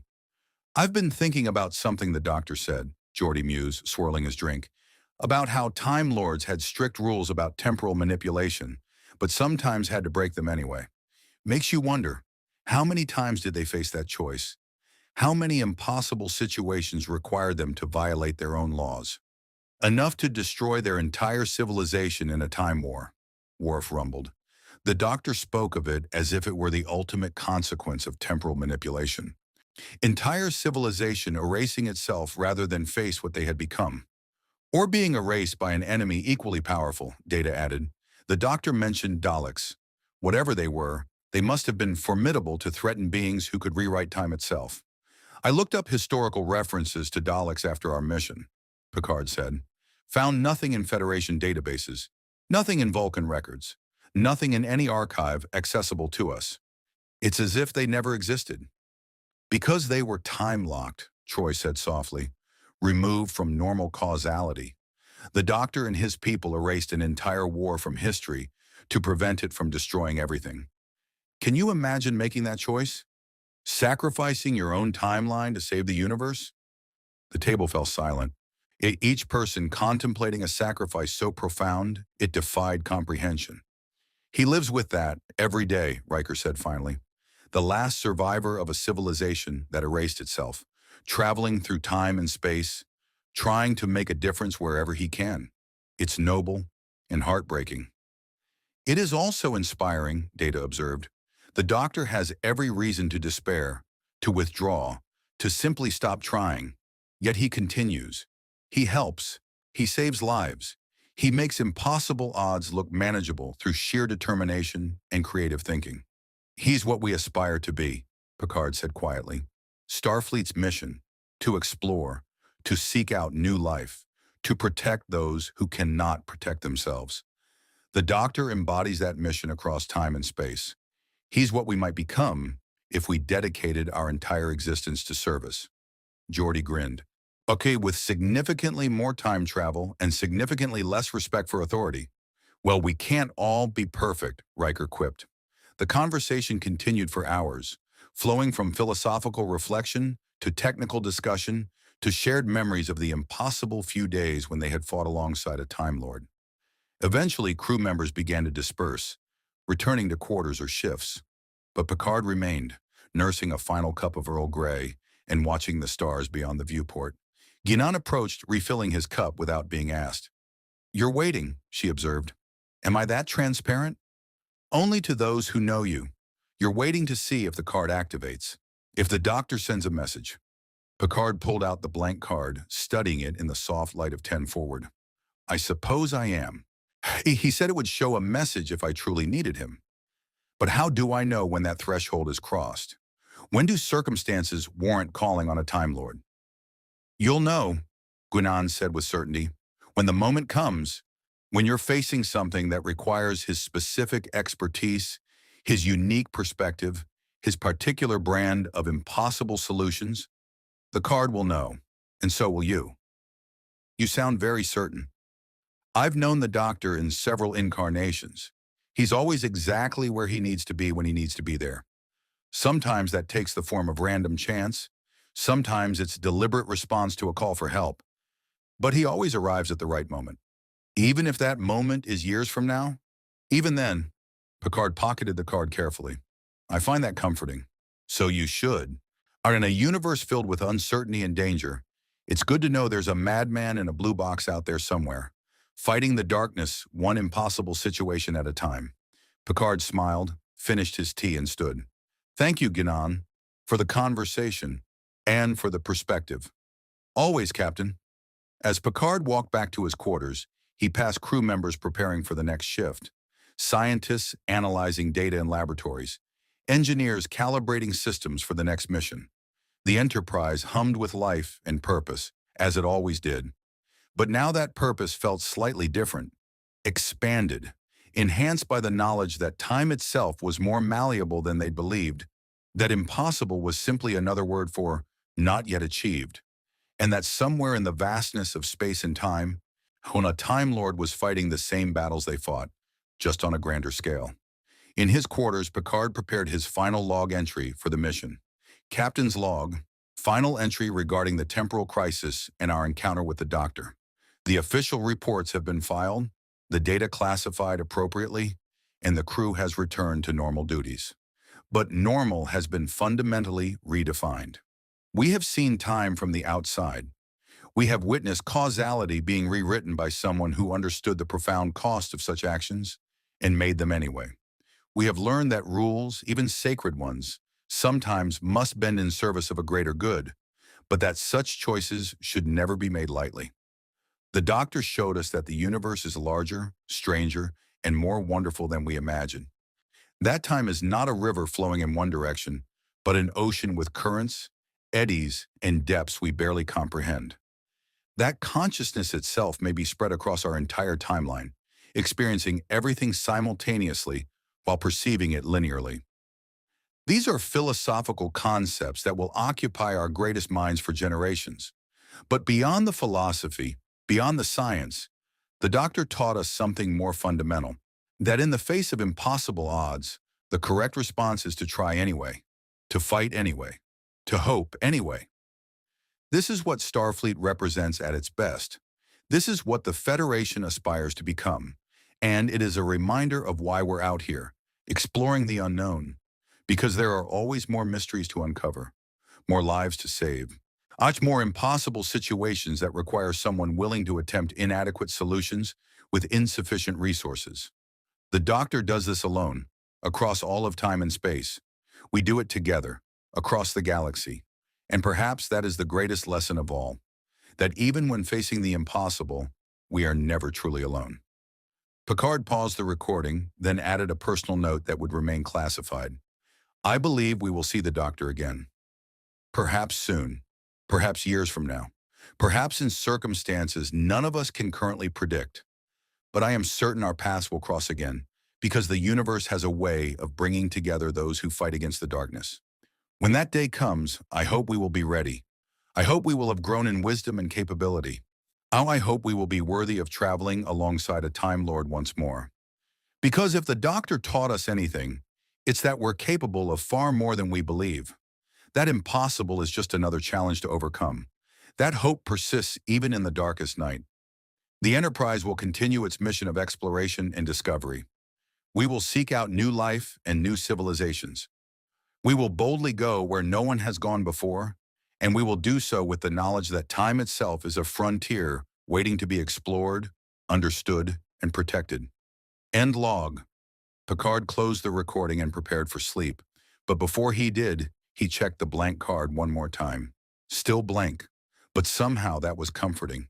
It meant the doctor was out there, handling his own impossible situations, fighting his own battles across time and space. It meant the universe was being protected by someone who understood its deepest secrets and carried its heaviest burdens.